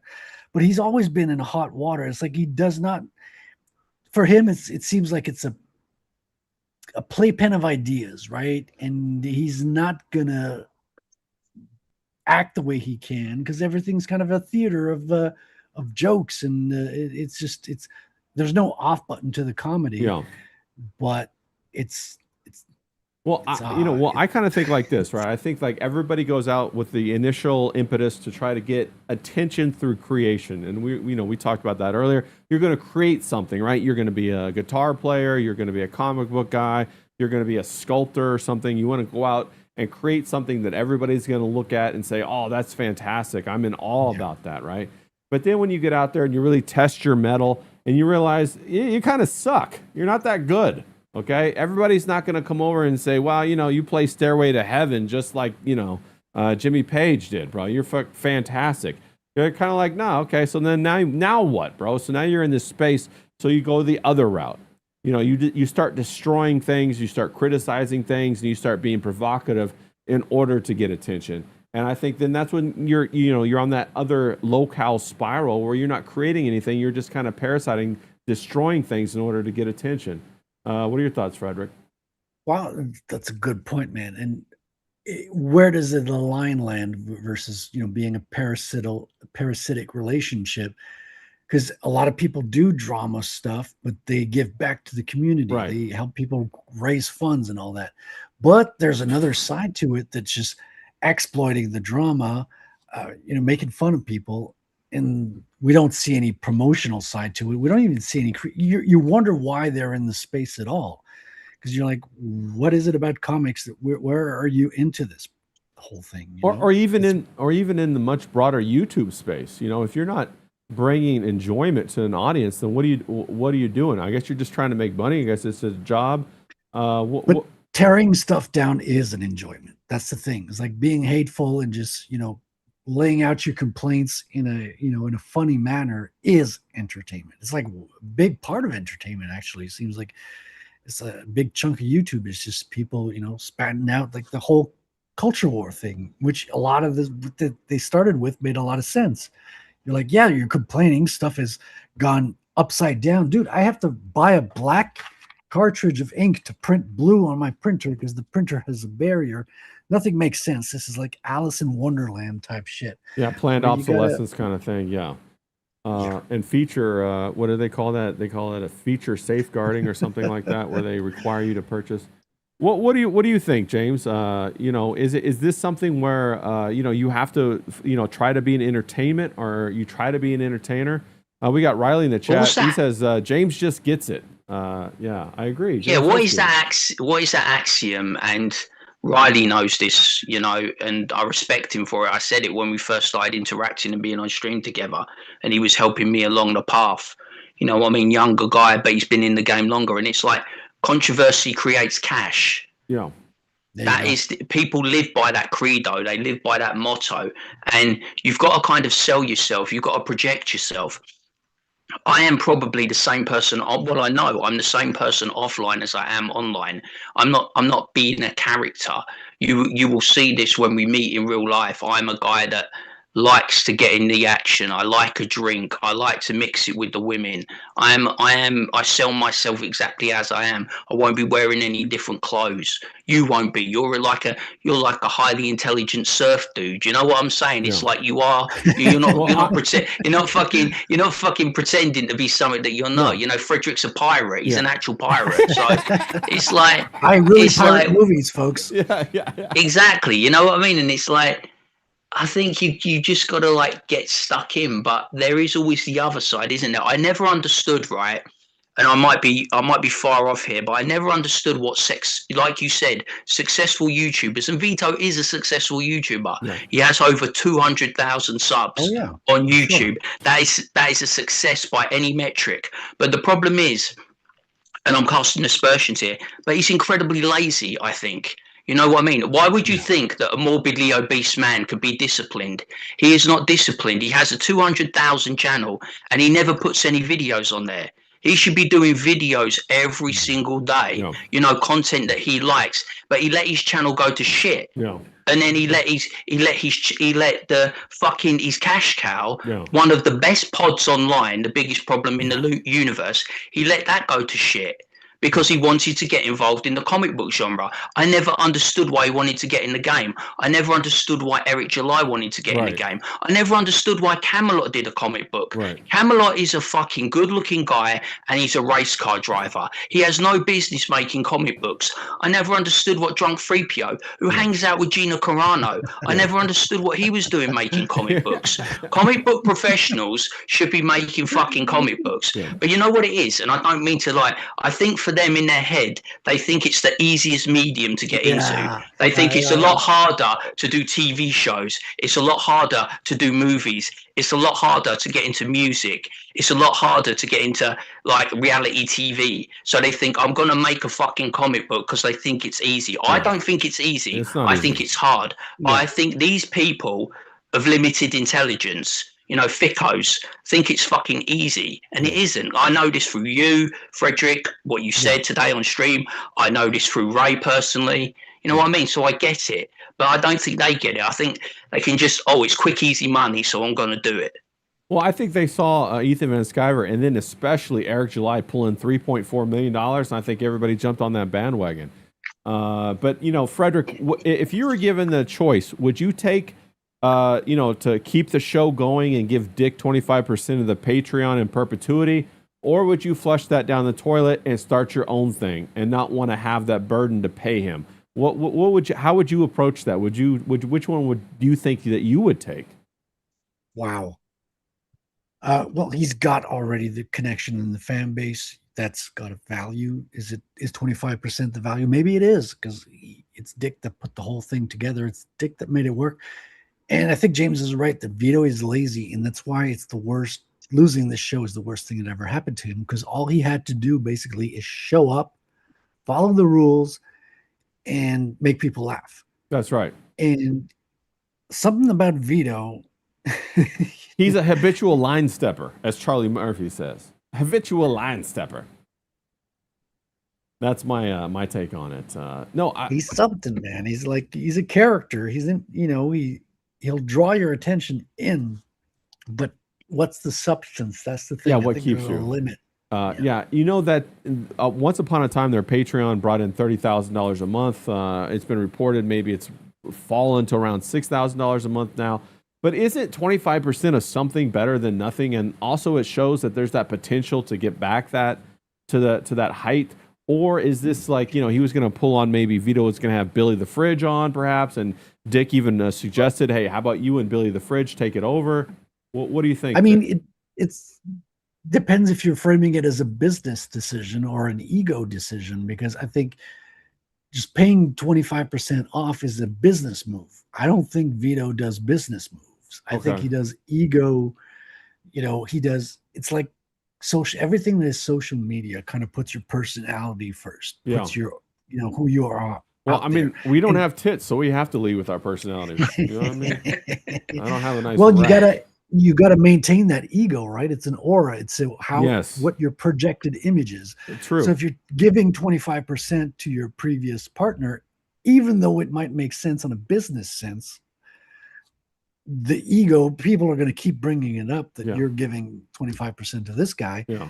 And I think Vito's a little bit too proud. He's going to, and especially the internet, dude, it's like, look at that girl who used to work for the Ben Shapiro network. Which one? They kicked her out. Candace Owens? This young chick. No, the young white. Was she the one that done the movie? She did the Snow White ripoff movie. Was it Brett Cooper? That was just the trailer. Yeah. Brett Cooper. Yeah. Brittany. Brett. Yeah, Brett Cooper. So they fired her. Yeah. And they had a fucking studio that mimics a fucking young girl's bedroom. I saw that, bro. That was cringe. That was cringe as hell. Dude, that is the definition of like AstroTurf. Yeah. And they fired her, and like she got like 500K followers like within 24 hours. Yeah. Like people were like, oh, she's out of that studio now. Let me like continue listening to her, what she has to say. And now she's unleashed, so she might be more honest, have more interesting things to say. Probably Hence not, drama, but she does have a nice rack. I'll give her that. Well, you gotta have some assets. Right, gotta bring something. Now, James, here's the question, bro. I know you did a fantastic English veto.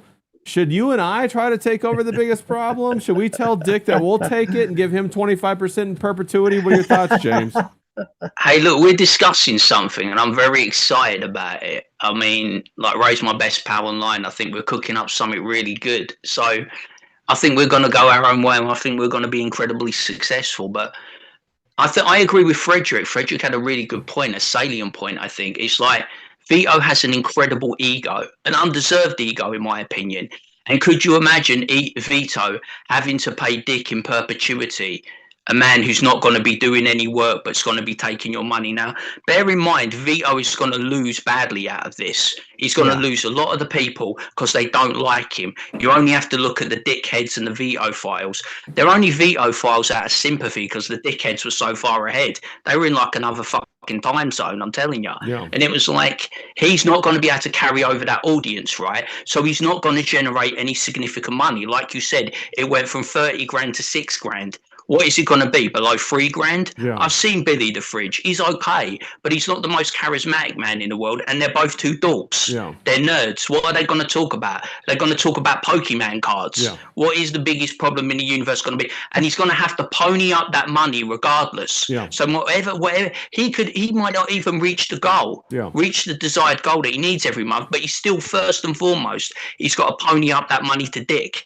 It could end up being a loss leader. Yeah. So you have to end the show, you have to go your own way, and you have to build a new show with someone else or Billy the Fridge, and you have to build it from the ground up. That's the only way to do it, because you're always going to owe a debt to someone who's not doing any work. It doesn't work like that. Life don't work like that. You'll get resentful. You'll be like, I don't want to pay this fucking guy the money. He don't do anything. It's like being in the mafia, you know, when the mafia come calling every month and they ask for their vigorish. They go, come here, you owe us. You've got a greengrocers, you've got a store, you've got a fruit store. Regardless of what you make every month, you've got to pay us our percentage. It's a fucking. Okay. That's a good take. I think that's a fair take. My take on it would be that I think he should take the deal. I think he should do the deal and then start up his own, podcast on the 5 or 6 other days that he's not working. What is he only going to work 2 hours a day, a week or something like that? Keep the money coming in. Give Dick his fucking $1 out of every 4. Try to keep the audience. Everybody's going to want to watch it and send him super chats and troll him, and then use that fuel to try to take that money and that energy and go over and become successful on another podcast. I don't necessarily think that Vito's a number 1 mic, though. What do you think about that, Frederic? Do you think Vito's number 1 mic? He's a great number 2. Like when he's on with EVS, he's fantastic. When he's on with Dick, he's fantastic. But it's easier to riff than to lead and take people somewhere. Right. Because when you got a show, you got to you welcome people, you make sure the content keeps coming out, and then you got to wrap it up in a nice bow and until people come back. But being a second fiddler, it's way easier. You just come in and you're along for the ride, right? You keep pushing the show along, you keep contributing, but you're feeding off, you're reacting off of what the show host is bringing to the table. So you're always kind of you're benefiting from everything being set up, and you're just building that along as someone else helping on the boat, rowing with everybody. That's a very good analogy. But you didn't build the boat. You're not like blowing in the sails or anything. You're just contributing with everybody. Well, I knew a pirate such as yourself would definitely give me a good boat analogy. So I appreciate that, Frederic. Thank you, sir. This is where I live, Ray. Like I have my boat with my drawing table and the captain's. He's actually in the hold right now, in the captain's hold right now. He's at the captain's quarters. That's why everything keeps shaking every once in a while, because he's got the rolling of the waves and everything like that. Oh, man. But no, I think Vito should number 1, deliver the comic book. Number 2, take the deal, do the deal. Flady says, "LOL, Frederic, you just described a parasite." So, oh shit, bro. No, that's a number 2 mic. Shout out to Flatey in the chat.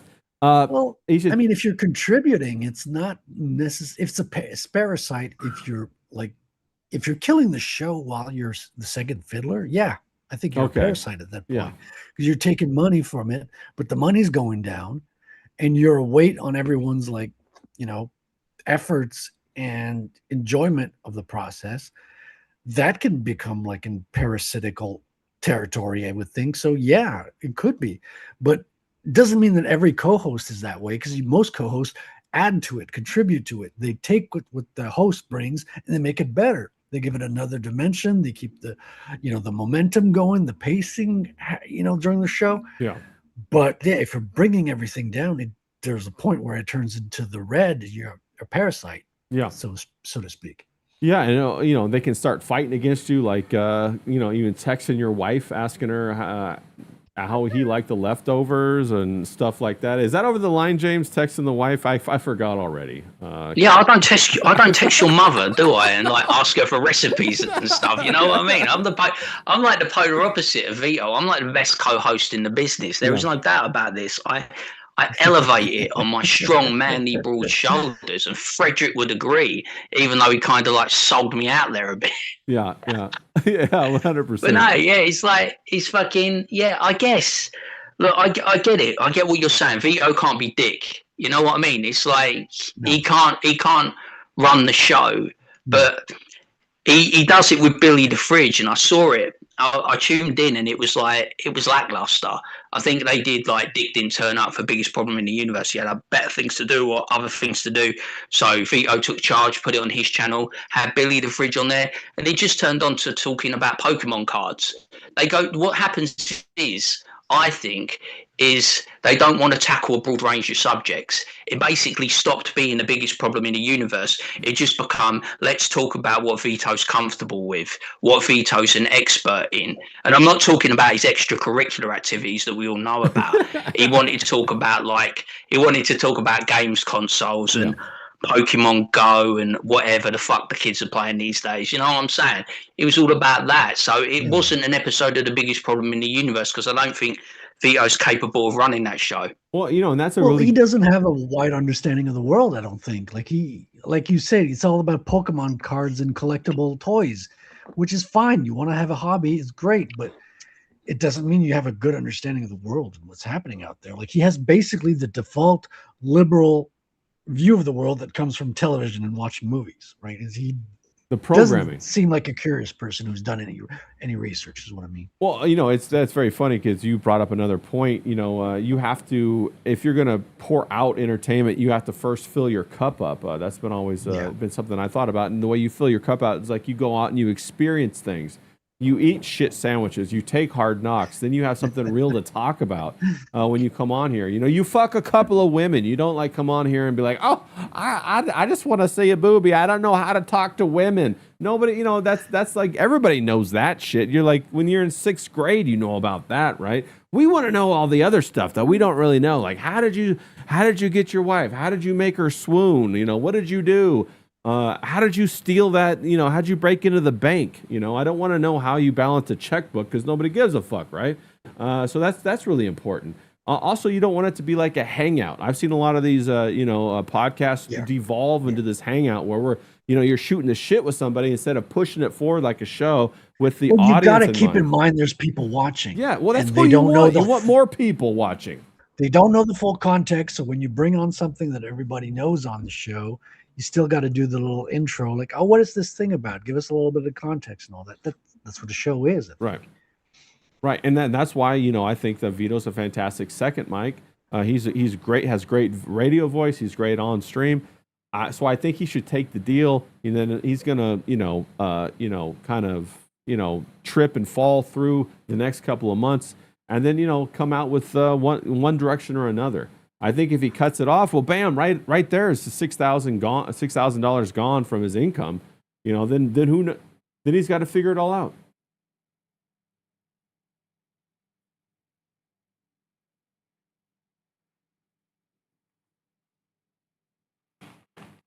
Yeah. Yeah, I mean, yeah.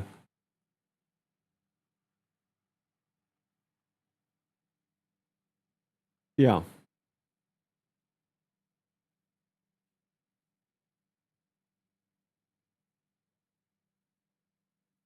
Yeah. Oh, you're let me fix your audio real quick. It just dropped out. That's on my end. No, my bad about that. It's on OBS. Sometimes it does it every once in a while. Thank you, King Yeti, for letting me know about that. I wasn't paying attention. I was listening to Frederic talk. I wasn't watching the little bar down at the bottom. But okay, you're back now, Frederic. Sorry about that. Gotta watch the bar, man. Yeah, I got to keep my eye on the green bar. Make sure the green bar is jumping. But no, you're 100% right. You know, like what you just said was basically it's hard to find a number one mic who's not going to demand number one mic money. If you're going to be a number two mic and he's going to do all the work, you have to find somebody who is unknown that wants the opportunity and will trade exposure for finances. And that's what he's going to have to do. So that's why he's in kind of a bind. Find some like young intern-minded person who would be just jump at the chance. Intern, would do you know who you should reach out to? Who should he reach out to? For the trolling and for the bants, right? You should reach out to Mint Salad. Okay, mint salad. That's interesting. That's interesting. I think that would bring eyeballs. Oh, dude, that would bring eyeballs. I think James is on the money, dude, man. Yeah. I know this game inside and out, mate. I know Ray gets a bit when I say some wild shit. I had to think about it. I'm telling you, I had to think about it. If I'm thinking about shit, if I'm thinking about what gets eyeballs, what's going to bring everyone to the table, all the factions, people that like me, people that love me, people that loathe me, I'm reaching out to fucking Mint Salad, who's on her ass and got no money, and living with a geezer that dresses up like a bunny. I'm saying, look, I'll give you scraps. You come on here, we'll make the most controversial shot. You can say whatever you like about Dick, fucking me, fucking Clipper. You can just, I'm giving you free fucking reign, and we're going to send this fucking pod to the moon. That's what I'd say. That's what I'd do. This is perfect because they both hate each other. And it would, like, they both be getting cut off their money by somebody else. He'd have 25 to go to Dick. She'd have only 25 left. But you're so fucking right, James. It would be an amazing show because they would. Wouldn't it be a spectacle? We'd all tune in. Yeah, and she'd actually do it. She'd do it for the exposure too, because she needs the attention. 100%. I think Vito, if you're listening, bro, and I know every once in a while you do listen. I think reach out to Mint Salad, get her to come on. I wouldn't bring on Frog Tony though. Frog Tony's got his own thing going, but Mint Salad would be good. And also probably not Schizo Sean either, but Mint Salad would be interesting. You and Mint Salad doing Sean a show. Is boring to listen to, dude. He is. He's a second fiddler. He's like a third fiddler. It's like he's a producer. Sean's not everybody. It's like, hey, it's like when you go to the strip club, not everybody's a stripper, and that's fine. Some people are bartenders, some people are hostesses, some people are checking you in on your table. I was just judging what I was seeing on stream. No, I agree with you. He didn't seem like a full participant to the conversation. No, I agree with you. I think he'd make a great, behind the camera guy. But I think a Vito Mint Salad thing would be interesting. So, I mean, at least for a couple of months, I think. Right. But you guys got anything else before we move on past the whole the biggest problem? I think we solved the biggest problem. I think we solved that. I think Vito should take the deal and get Mint Salad or somebody on that level to come on and stir it all up. I'm just lobbing grenades, mate. No, King Yeti says Sean has all the personality of a second-degree burn. That's a bit. I don't even know if it's that much. Maybe, but he's quite a hit with a certain type of lady, though, isn't he? You know what I'm saying? It's like this is a geezer that's like he slipped in with Ice Dancer, isn't he? That's an interesting observation, James. Yes. He slipped in with Mint. I mean, did he? What's the other bird? What's the skinny bird with the fucking? What's the one who's with Mint? Isn't a Frog Tony one? What's the one that Frog Tony likes? What's her name? Dalish. I mean, has he had a dalliance with Dalish? I mean, what's going on here? I mean, is this how we get women nowadays? Do we just have to dress up in a bunny suit and we get all these birds? I mean, what the fuck's going on? I don't get it, bro. I don't get that whole thing. I don't get the attraction there. Frederick, do you see it? Like maybe it's not my generation. Okay, well, bunny suits will get you women. It's well, you are a hat guy, so I understand that. It's disappointing. It's because when you understand how women function, it's very Oh, I see what you're talking about. The peacock, philosophy. Dude. If you put something on, you look a little bit different. You're part of the party. You're going to get attention. Yeah, right? It works on the internet. It works in clubs. And as long as you have enough charm to, follow through. But what's kind of devious with Schizo Sean is he like took his employer's basically girlfriend because Riley was paying him to be part of this team. They had a mission, and but at the same time, Riley was playing with fire, giving him like with how they were earning. I don't want to get into the whole thing. Yeah. I don't know all the details, but yeah, it was basically a shit show. We'll see if they made that a reality show, it would have got numbers, right? If they did that. That's the thing. It is people love reality TV, and this is the best of it. It's like comics take a long time to make, but it's easy to keep up with the drama each week. People do stupid things every day, and we all catalog it online now. Yeah. We all have permanent records of every stupid idea that goes through our heads. Yeah. Flady says it's called "If You Can't Be Naughty, Be Gaudy." That's pretty good. I like that. Yeah, don't let a bunny in the hen house. That's all I'm gonna say. Yeah, right. I mean, like, okay, but we'll move. Could you imagine if it was me or you or Frederic, and like we're just having the high old time with our bird, and it's like, shit, I know what I'm gonna do. I'm busy all day. I'm out of the house. So I'm gonna invite some bloke to come round and like take care of my missus while I'm grafting. You know what I'm saying? That's right.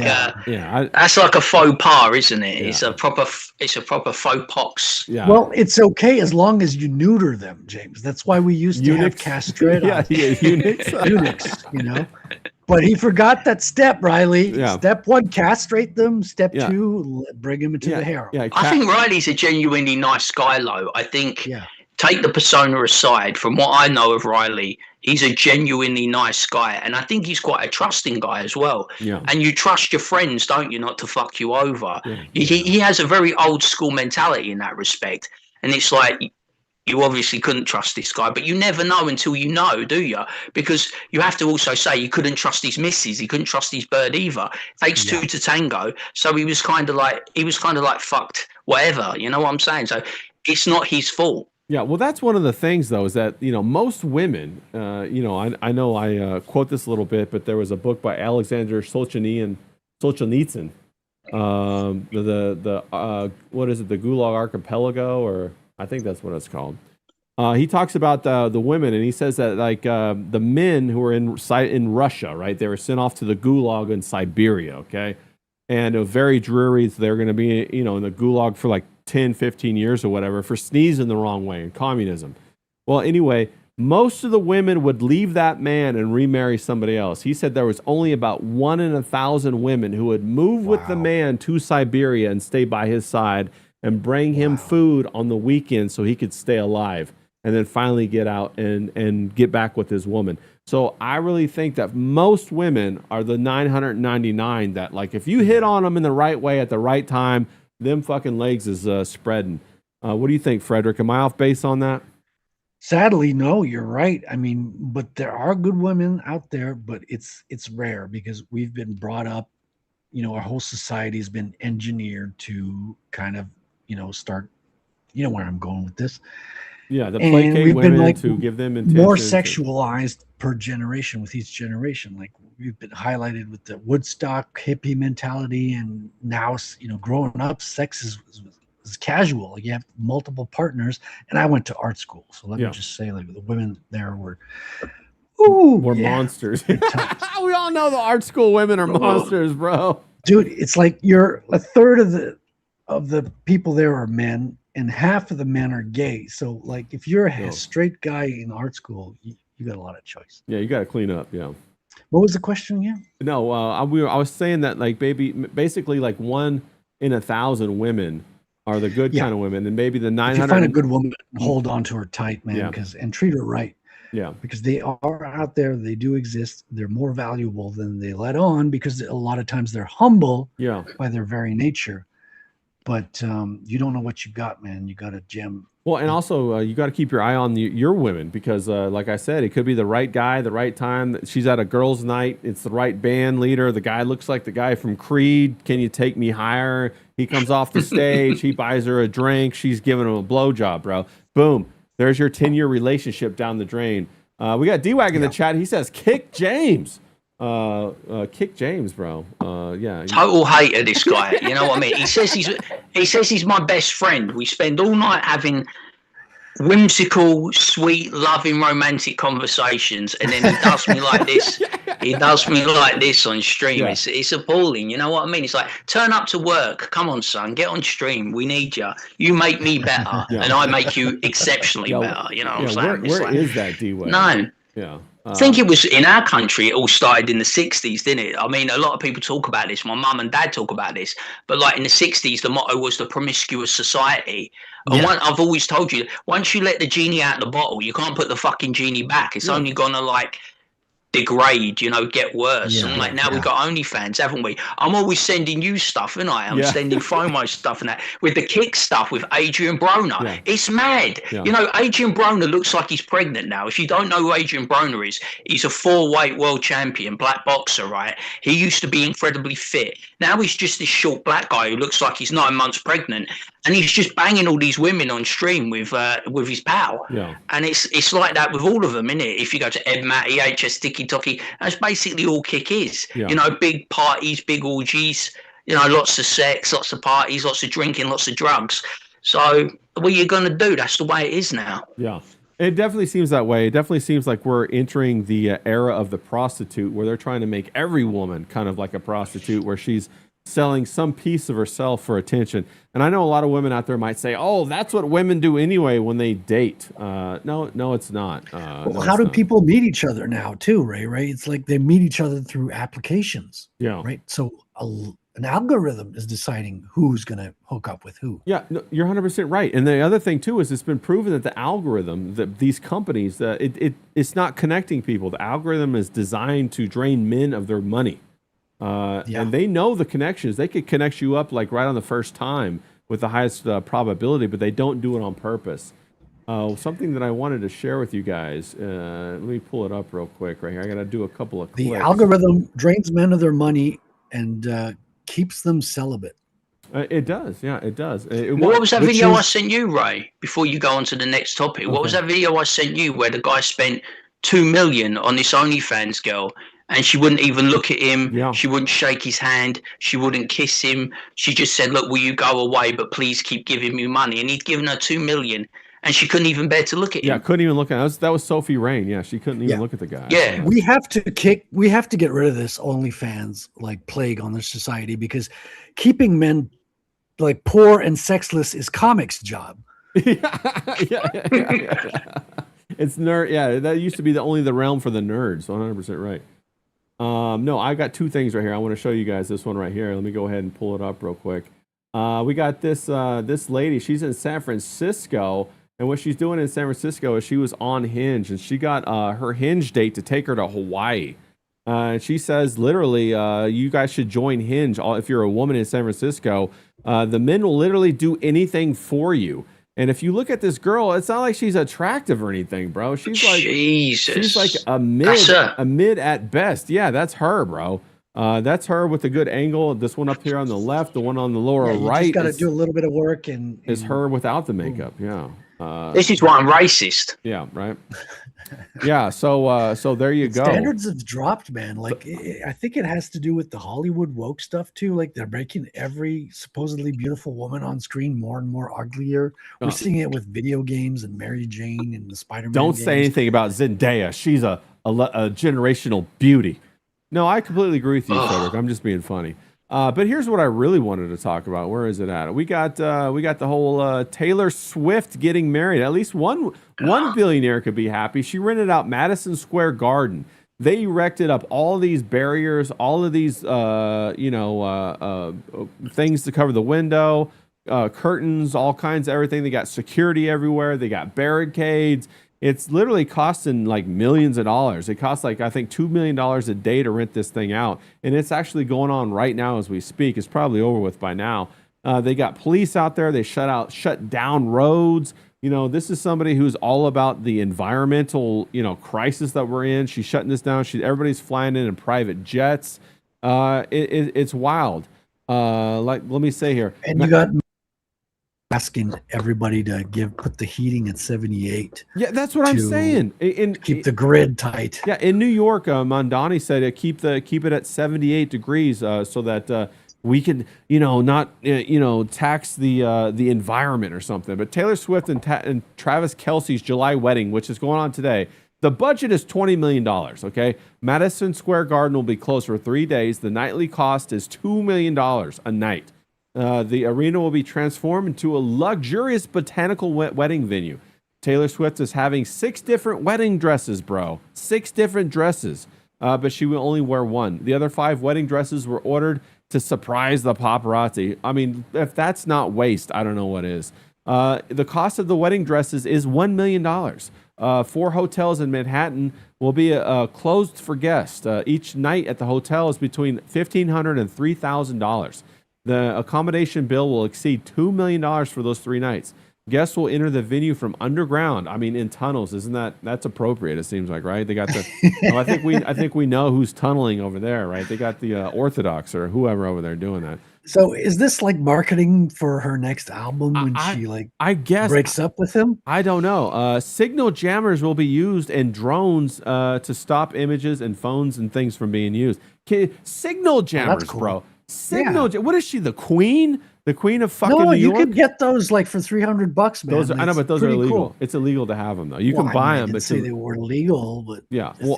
As long as you don't use them. Yeah, as long as you don't turn them on, they're like a nice paperweight, $300. They work. They work, dude. You activate those things, and like people have to go. It's a good way to keep things, it's a good way to go back to the way life was before. Yeah, before cell phones.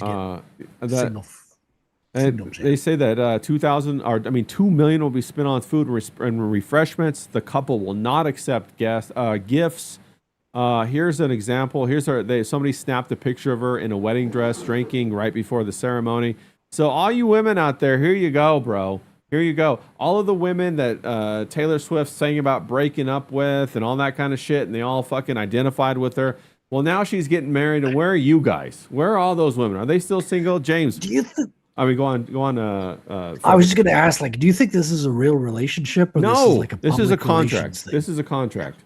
Yeah. This is a contract with the NFL and with Taylor Swift in order to boost the eyeballs and make it more of an entertainment to bring. They always want to bring the females into everything to double the customer base. Do you think she's female? I don't know. I couldn't tell you. I know where you're going with that. And I know some of the people in the I can't bet on any. You can't tell. Yeah, some of the people in the chat might not be up to speed on that, but she could be. Like somebody's saying right now that she looks like Napoleon Dynamite. She totally does. She looks like the guy. That's King Yeti saying that. She totally does look like the guy from Napoleon Dynamite. And then here's all the Swifties today. They're all sitting around eating popcorn, and they all bought their own wedding dresses too to watch this shit. And that's exactly what's going on. We got. I think you're right, man. It's the ultimate parasocial relationship. It is. Like celebrities. That was the norm in the 80s and 90s. We're only getting out of it now. I think we're breaking from the spell. You think so? I don't think she. I think the people who are older, above their 30s, like we are, I think we're breaking out of it. But I think the young kids are stuck in it more. What do you think, Frederick? You think they're stuck in it more? Or no. Well, you may be right. I think it depends on where you get your information from, right? Because when I went to school, we had classes on how to kind of evaluate advertisements and television programs and have critical view of information. So you had the mechanism of reason, is what you're saying. Well, they taught us that. I don't think everybody uses it. Well, they don't have it anymore. They can't even read when they're coming out of high school. I think you're right. Yeah. There used to have like laws to keep balance on news segments with different point of views. Like if you'd had a topic, you'd have to have the counter point to come in about 40% of the time or something like that, and to give like a balance. But Obama got rid of that in the United States. We got rid of it in Canada as well, and now we're almost like we're bathing in this kind of psyop, like this psyop soup. Yeah. Mediocrity. We're bathing in mediocrity, and we're having mediocrity hoisted upon us. James, what do you think? Would you want to go to this wedding with old Taylor Swift to see old? I couldn't disagree more. As a devoted male Swiftie, The heart wants what the heart wants, and I think this is incredibly reasonable. I think it's cheap at half the price. They're saving a lot of money, I can tell. And look at that beautiful, statuesque, gorgeous woman. I mean, this is a face that could launch 1,000 ships. In fact, this is a face that could launch 1,000,000 ships. And I've heard this is a rumor.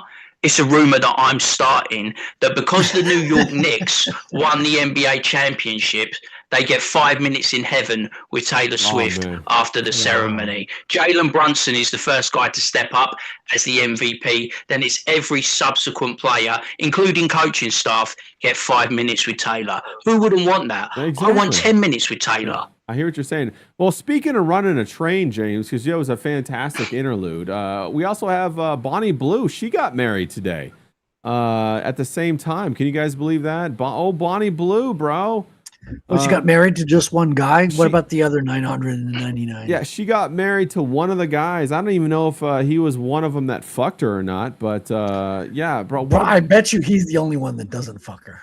Yeah, right. Well, right there, he kind of looks like he drives a Subaru. If you get my drift, he kind of looks a little bit, lesbian. I've heard of cucks, but like this has got to be super cuck level. Well, like, she's pregnant. You know that, right, Frederick? She's pregnant. Did you know that by any chance? Well, yeah. I'm not the father. Yeah, I don't think James would touch her, right? Yeah, but she's. Well, I mean, Riley said some interesting things about this character too. Like a lot of this could be blown out of proportion. Marketing this 1,000 men thing doesn't mean she doesn't have a nasty, degenerate lifestyle, but a lot of it is just amped up to, sell some ink, right? To get some clout and just sell some OnlyFans memberships and all that.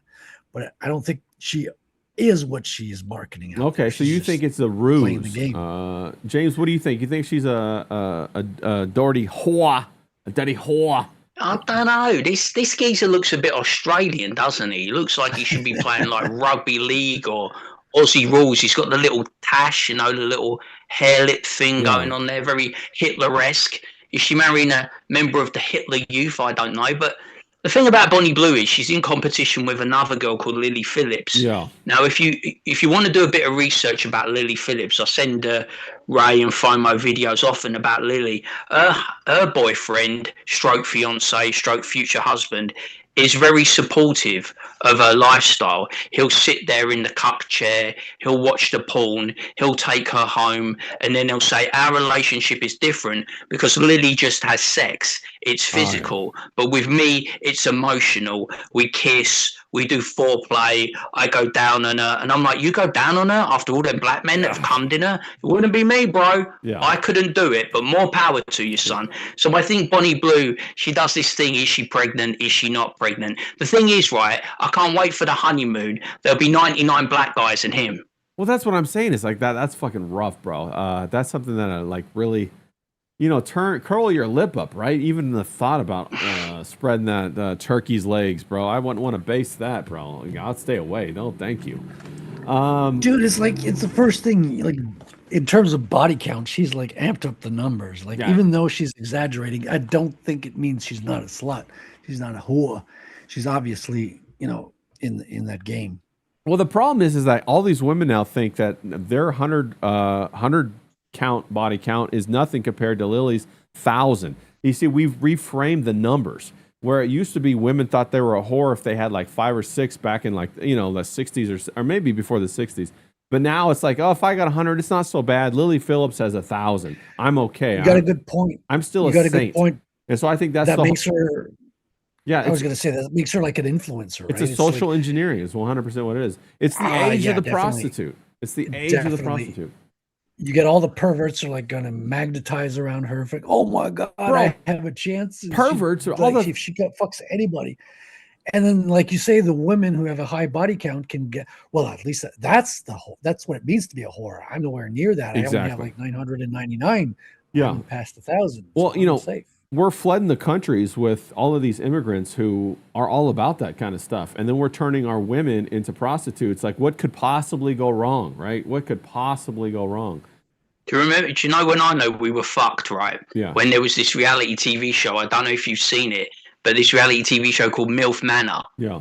Oh my Right. god, yeah. Oh my god. And you had the sons and the fathers competing for these milfs and these cougars, and I was like, shit. Now I know we're fucked. Yeah, we are fucked. Yeah, and I saw that. Wasn't like one of the ladies' sons hooked up with one of the other ladies? Or they were all shit? sons. They were all the sons of the moms, and they all intermixed. They're fucking each other's sons. Right? Yeah, it was very gross, to say the least. Let's cover one more thing before we bounce out here. We're coming up on the second hour. We're going to wrap it up here pretty soon. But I saw this and I got excited. I saw Heat 2 is confirmed. We got Leonardo DiCaprio. He's going to star in Michael Mann's Heat 2 as Chris Shilinis. That was the Val Kilmer role. Then you got you also have where is it? I think I Christian Bale. Christian Bale. Yeah, he's going to play the Al Pacino role. That's going to be fantastic. Then you have what is it? Stephen Graham on the bottom right. Yeah, Stephen Graham. He's gonna play. I think the De Niro role. I think is what he's gonna play. And then you're gonna have Adam McCauley. Adam Driver is gonna play a psychopath, which is I'm excited about. I love that fucking movie. James, what are your thoughts on this? Are you excited about this? Yeah, I think it's based on the book. They did a book, the sequel, Heat 2. Okay. It was written by a woman, and I know Michael Mann's coming back. Written by a woman. Yeah, it's a prequel sequel. I've got it on Kindle, but I haven't actually read it because I'm scared to. Because you know this, you and me both hold Heat in the highest of esteem. It's like you were telling me last night you watched Sexy Beast, and I hold Sexy Beast in the highest of esteem. It's a wonderful movie. It's a great movie. I was like, you were going, my friends think you're this person. I go, I hope the fuck they don't think I'm Don Logan. I'm more of a Gal Dove type of guy, you know what I'm saying? I'm more Ray Winston's character. But I'm incredibly excited for this, and I know the problem was they didn't know which character to match up. You know what I mean? So now it's become clear. I think there was another actor in it. Who was the one who played Elvis? I can't remember. I think he's the one who's due to play Sonny Crockett in Miami Vice. Yeah. I thought he was going to be attached to him, but I can't remember what his name is. But yeah, I'm incredibly excited about this movie. I mean, Heat is just a perfect movie. I think it's like 2 hours, 40 minutes, and it's just pure perfection. Yeah, you know what I mean? The restaurant scene, the tension, and you know, the thing about it is, I was always rooting, like I do in all the movies, I was always rooting for Neil McCauley, and I was always rooting for Robert De Niro. Yeah. And you know, when he has that choice, does he go back and does he set the record straight, or does he go off into the sunset with the woman? I was always like, go back for revenge, and I knew Pacino. I knew Pacino was going to take him down, but I know my character. I would have to go back, and I would have to kill Wayne Grove. Yeah, I would have to kill him. I would have to set the record straight, and I know because he even says it, doesn't he? I ain't going back to prison. Yeah. So you know, Pacino is going to take him down. And there's that begrudging respect, isn't there? Yeah. It's like, you do what you do, I try to catch you. I do what I do, and I try to avoid getting catched and getting away with it. And it's just, it's a magical movie. And I'm really worried in one sense that it's not going to be able to live up to the hype. It's going to be like an unnecessary sequel. It's not going to be able to match the brilliance of the original.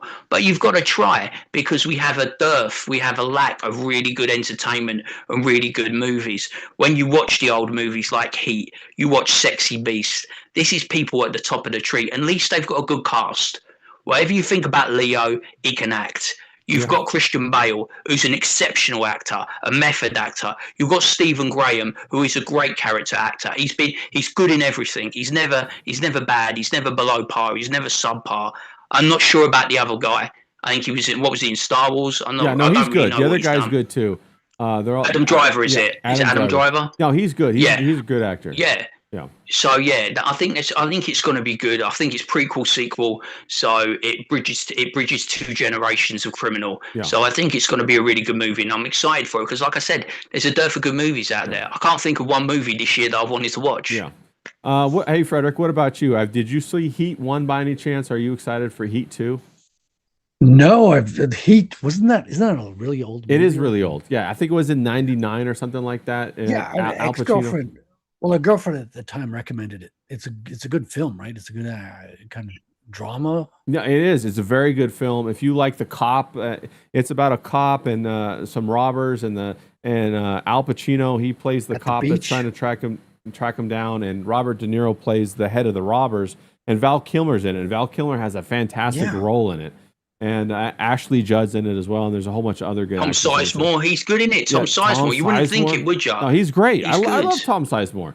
It's not his best performance. His best performance is One Night in Paris. Yeah, but he's good. Yeah, I used to love Tom Sizemore ever since he got off on the. I guess he got Me Too'd or whatever. And he went crazy or something like that. I don't know, bro. But you know, if you're gonna be a famous guy, aren't you gonna get Me Too'd? If you don't, you must be gay. That's all I gotta say about that, right? Right. And it's hard to stay sane in this world too. It is, man. It's tough, bro. You know, especially with all the stuff going on and trying to manage. You know, you're a horny guy. You got to find these women and try not to, you know, find too crazy of a women. You know, so it definitely have to walk a tightrope. Of course, you could always go gay, but I hear that's even worse.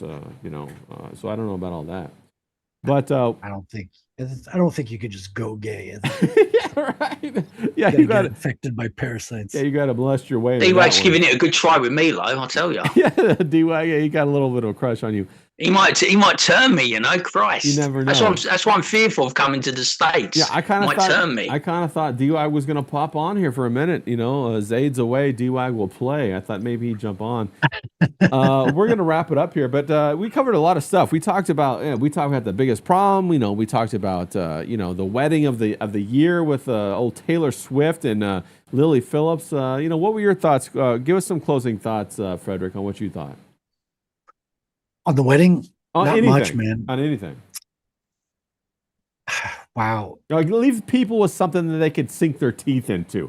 You know, something a little more substantial than poutine, perhaps. We live in interesting times. Now you got to get some game meat, man. That's right. You got to get that game jerky, bro. But if you want to get some game meat, you got to get in the game, man. That's right. Be out there, you got to be talking to women. You got to be doing things. You can't just be fucking going on stream talking drama. You got to be making a comic book. That's right. You got to be writing it. You got to be drawing it. You got to be doing something. Yeah, got to take it head on. Completely agree with you guys.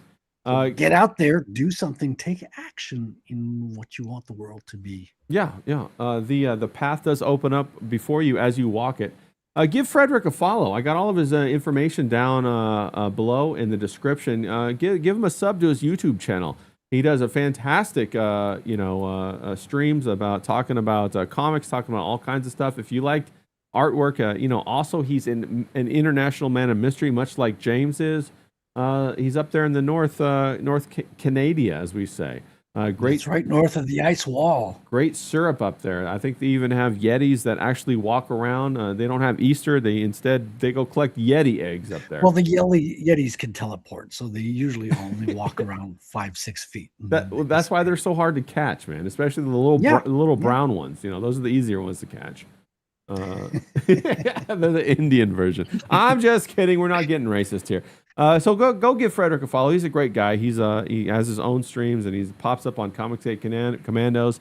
And what's the name of your stream? So people pops up. I'm a regular co-host. What are you talking about? That's right. He's on it with Patrick and all those guys over there who are also fantastic. That's right. Is there anything else that I should promote for you, Frederick? Well, Ratel. Ratel's my comic. It's not crowdfunding right now, but be on the lookout for it. Number 2 is in the works, and we're going to be starting to promo, draw, and talk about it a little bit in the years to come. And we're definitely going to have you back on to promote that because you do fantastic work. You're a fantastic guy. You're one of the guys that deserves a platform to shine on, and hopefully we can get you up there on that Eric July level, so you can get that $3.4 million. Grab some street, peep some game. All that kind of stuff. You know what I'm saying? Get yourself a couple of those forklifts. I don't have no shoulder hair. I don't know what you're talking about. You're gonna have to grow some of that shoulder hair, bro. James, we talked about Lily Phillips. We talked about what the hell is going on Vito. I know that you do a fantastic British Vito. You know, I was pulling for it. I think that maybe you and I could go to Dick and make a compelling case to carry on the biggest problem on Thursday night. We could. We'll switch it back to Friday. We'll give him 25% of the profit, no problem. Easy money right there. We'll build that Patreon back up. We'll get it back up to $30,000 and make his fucking investment pay off. Should we do that, James? What are your thoughts? Should we make a compelling argument to Dick to give us the Well, it wouldn't hurt, would it? We could do. Yeah. Wouldn't hurt. Draw up a plan. Yeah. Send it over there. Say, hey, Dick, we're the people. Take it out of your hands, Dick, and put it into our hands. But wash your hands first before we trade dicks. You know what I'm saying? I hate to touch Dick's hands. That's right. Yeah, exactly. We don't want to be crossing swords without washing hands. You know what I mean? I don't want to get into any Rakeda Imholt shenanigans. Oh, bro, that's the I'm truth. I'm very much against that. And I never was an April guy, and I'm definitely not a Nick Weiss guy. So you know what I'm saying? Yeah. Not to cause controversy, but they're not my type. You know what I mean? Well, the other thing too is you would never text Dick's wife either, talking about food. What you would? There's boundaries, isn't there? Yeah, This is the thing. limits. Whatever you say about me, I'm a controversial guy. I like to throw grenades. I say some crazy stuff. I say some stupid stuff. I say some silly stuff. But I respect boundaries. I respect Ray's mother. I respect people that are in relationships. I respect people that are in marriages. You know, I never cross the line. I take it up to the line. And if I do cross the line, just tell me and I'll row it back. No harm, no foul. Because I'm a normal, well-adjusted human being. Like our man Frederic, like your good self, Ray, we know how to behave socially, we know how to behave online, and we know how to deliver a first-class show. Yeah, we have not been corrupted by the iPads as of yet. The screens have not corrupted us. Give James a follow, James Domenico Grabbin on X, James Domenico Grabbin 81 on YouTube. He does fantastic 5-minute, videos about all kinds of stuff. Sometimes they're less than 5 minutes. He's got a couple of 10-second videos out there. Argentina are struggling right now. It's 1-0. He's got a couple of 10-second videos out there where he calls women idiots. And we all love that kind of shit. So go give him a follow. We're going to get out of here. Happy 4th of July to everybody. It's going to be tomorrow. Everybody celebrating. Happy English Independence Day. We're going to have an impromptu 4th of July stream tomorrow morning, 11 Pacific. That's going to be 2 Eastern and about 7 in the UK. Everybody's welcome to join. Frederic, you can pop on for 5 minutes. James, you can be on you guys can be on as long as you want. Everybody else, I'm gonna stay in troll. Yeah, Charlie can pop on. We'll get some, maybe a couple people from the chat. We'll get them. D-Wag can pop on. We're gonna get I want all my female admirers to come on and say nice things about me. Say I've got beautiful eyes and fantastic skin and luscious lips. That's right. And fantastic tasting clothing. Right. That's what I want to hear. They'd love to stick 3 fingers up your bum. But yeah, 100%. D-Wag might pop on. We'll try to get everybody to pop on, just for 5 or 10 minutes or something like that. I think Riley might even pop on. I know he's really busy over there doing what he does. We'll try to get Mersh to pop on. We'll try to get a full house. So, but if you guys don't hang out with us, I hope you do. Have a great 4th of July. Have a great weekend. Do something fun. Don't blow off your fingers. Kick ass. We're out of here. Knuckles, people.